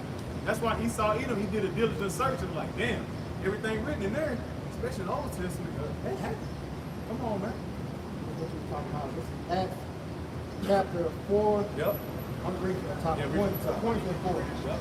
And as they spake unto the people, the priest and the captain of the temple and the Sadducees came upon them, being grieved that they taught the people and preached through Yahushua the resurrection from the dead. That's right. And they laid hands on them and put them in hold until the next day, for it was now eventide. That's right. Howbeit, many of them which heard the word believed, and the number of the men was about 5,000. Yeah, see? And the number of the men that believed was 5,000, because the previous chapter, in Acts the 3rd chapter, right, the Spirit was on the disciples or the apostles to put strength back into that man that couldn't walk. Right? Matter of fact, get that. Go to Acts the 3rd chapter, go straight to the point. Acts 3rd. The lame man that was healed. Acts 3 is, yeah. This is Acts 3 and verse 3. And that's why you have 5,000 people come in, because they heard about the praise and fame of those miracles, man. The power of the Lord. It's power. Who seeing Peter and John about to go into the temple asked about alms, and Peter fastened his eyes upon him, which John said, look on us, and he gave heed unto them, expecting to receive something of them. Right. Then Peter said, silver and gold I have none, but such as I have, give I thee, in the name of Yahweh Shai Hamashiach of Nazareth, arise and walk. Yeah, that's powerful. You got to read that again, man. He told him, he said, look, I ain't got money for you, but in the name of Yahweh Ba'ashem Yahweh Shai, get up and walk. Now, let me actually read up You got it? the whole thing. You got it, brother? It says, Acts 3 and 1, Titus said, a lame man healed. Now Peter and John went up together into the temple at the hour of prayer, being the 9th hour, and a certain man lame from his mother's womb, lame and paralyzed. Yeah, he couldn't walk. It says, was carried, whom they laid daily at the gate of the temple, which is called Beautiful, to ask alms of them that enter into the temple, who seeing Peter and John about to go into the temple, asked an alms, and Peter fastening his eyes upon him with John said, look on us. And he gave heed unto them, expecting to receive something of them. Then Peter said, silver and gold have I none, but such as I have give I thee, in the name of Yahushua Hamashiach of Nazareth, rise up and walk. Right, get up and walk. That's power. Go ahead. And he took him by the right hand and lifted up, and immediately his feet and ankle bones received strength. It said immediately his feet and his ankle bones received strength when Peter told him in the name of Yahweh Shah HaMashiach, get up and walk, man. Because that man believed. He believed, man. Faith. And that fame went throughout the land. That's why when you read the 4th chapter, 5,000 people came in. That's a lot of people. Imagine, right? Imagine 5,000 people being out here right now, and the brother do a miracle, and they all believe. You know? They are compelled to come in. Come on, man. That's what Yahweh Shai, the one you even call Jesus Christ, did, man. That's heavy stuff. Yeah, that's powerful, man. And these things are going to happen in these times, man. Like Priest said, that's a great point. Certain individuals that may not have fully came into this thing yet may have to see the spiritual power take place first in order to be like, oh shit, this is it. This is the way. That's You know? a lot. And that's their life. Yeah. You know? I get this real quick. You got Go to to step that up and read. It's the same account. It's Acts 4, and I'll start in verse 13. And it reads, "Now when they saw the boldness of Peter and John, and perceived that they were unlearned and ignorant men, they marveled and took knowledge of them that they had been with Yahweh Shai. That's right. And beholding the man which was healed, standing with them, they could say nothing against it. That's right. But when they had commanded them to go aside out of the council, they conferred among themselves, saying, What shall we do to these men? For that indeed is a notable miracle that had been done by them, is manifest to all them that dwell in Jerusalem, and we cannot deny it." There you go, man. Hey, one more. Praise and faith. People heard about it. People, you know? The train's coming back. Come on, man. This is Acts 5 and 12. "And by the hands of the apostles were many signs and wonders wrought among the people, and they were all with one accord in Solomon's porch, and the rest durst no man join himself unto them, but the people magnified them, and believers were the more added to the Lord, multitudes of both men and women." See that? Off the miracles, man. Yeah, off the miracles. And that's what it's going to take in these last days. These things are going to happen. These miracles, the power is going to come upon the Lord's men in these last days, man. Right? And the Lord said, hey, greater works than these you shall do. That power is going to be manifest upon his men, and we believe it's going to start with our elders and apostles and bishops. It just makes sense. And let all things be done decently in the order. Yeah. So if anybody would get the power, it would be them. But Right? in a way, they already do have it, because the way that the internet is pushing forward the video, and now it gives you the option to be able to hear the apostles in different languages. It's translated it already. So to actually see them do it in person, we're waiting on that. But in a sense, the internet is already showcasing the power of the Lord by allowing the apostles' videos to be translated to other tongues. That's it, man. That's power within itself. Exactly. The power of the word, the Israelite foreigners scattered abroad, hearing the word and being compelled to come into this thing. Different camps popping up all over the world, Australia and Europe and Holland and Germany. See what I'm saying? Because through the apostles and elders, man, breaking down words and things like that, then that you start to learn the dark parables and things that the Lord bestowed into his men. That's what you see in the latter days. So Luke chapter 24 and verse 48. "And ye are all witnesses of these things. And behold, I send the promise of my Father upon you, but tarry ye in the city of Jerusalem until ye be endued with power from on high." Till you be endued with power from on high. Power from the heavens is going to come upon the earth on the Lord's men in these days. This is what we believe. This was going to happen. The Lord told us that, man. Greater works than these you shall do, man. Hey, there was miracles that Yahweh Shai did that couldn't be contained in the book. Yeah. As the scriptures say. So when that power comes, man, hey, brother's going to be doing all types of stuff. Come on, man. The scripture tell you Yahweh Shai, he was able to transfigure himself, he was able to change his appearance, he was able to disappear, reappear. Come on, man. You know, hey, man, that's just the small thing that was missing. Come on, Say, man. we're gonna keep greater, man. You go in that, bro. Come on, man. It's coming, man. Because the power of the mind, the imagination. When you go into what imagination means, you're able to form or perceive an image in your mind. So literally, if you can imagine it, you can do it. Yeah. We change the elements. All right, you change the water into wine. You have to walk on water. Man, we going all day about what Yahweh Shai made to do, man. Healing the sick, raising the dead. Right. They said we're gonna do greater things than that. Lord willing. That's why you gotta have faith. Faith is the beginning of that, man. Exactly. Fear, more fear and faith is what leads to spiritual power. That's why Yahweh Shai was mad at Peter and he was scared to walk upon the He water. was down. He was down, man. He said, look upon me. Yeah. He said, look at me. I'm back. That's right, man. That's right. Let's got anything else? Right? Hey, well look. Pray this camp was edifying, man, through the spirit and power of Yahweh, Bahashem, Yahushai. We're going to close it out by giving all praise, honor, and glory to Yahweh, Bahashem, Yahushai, Bahashem, Kadosh. A double honors to the apostles, elders, and great millstone who taught us his truth. And double salutations to all you Akim out there laboring in the house of David, the elect. Let's push in this word with all truth, righteousness, and sincerity. Hey, shalom to you brothers. Shalom to the elect. Shalom. Shalom. Shalom. Shalom. Shalom. Shalom. Shalom. Shalom. Shalom.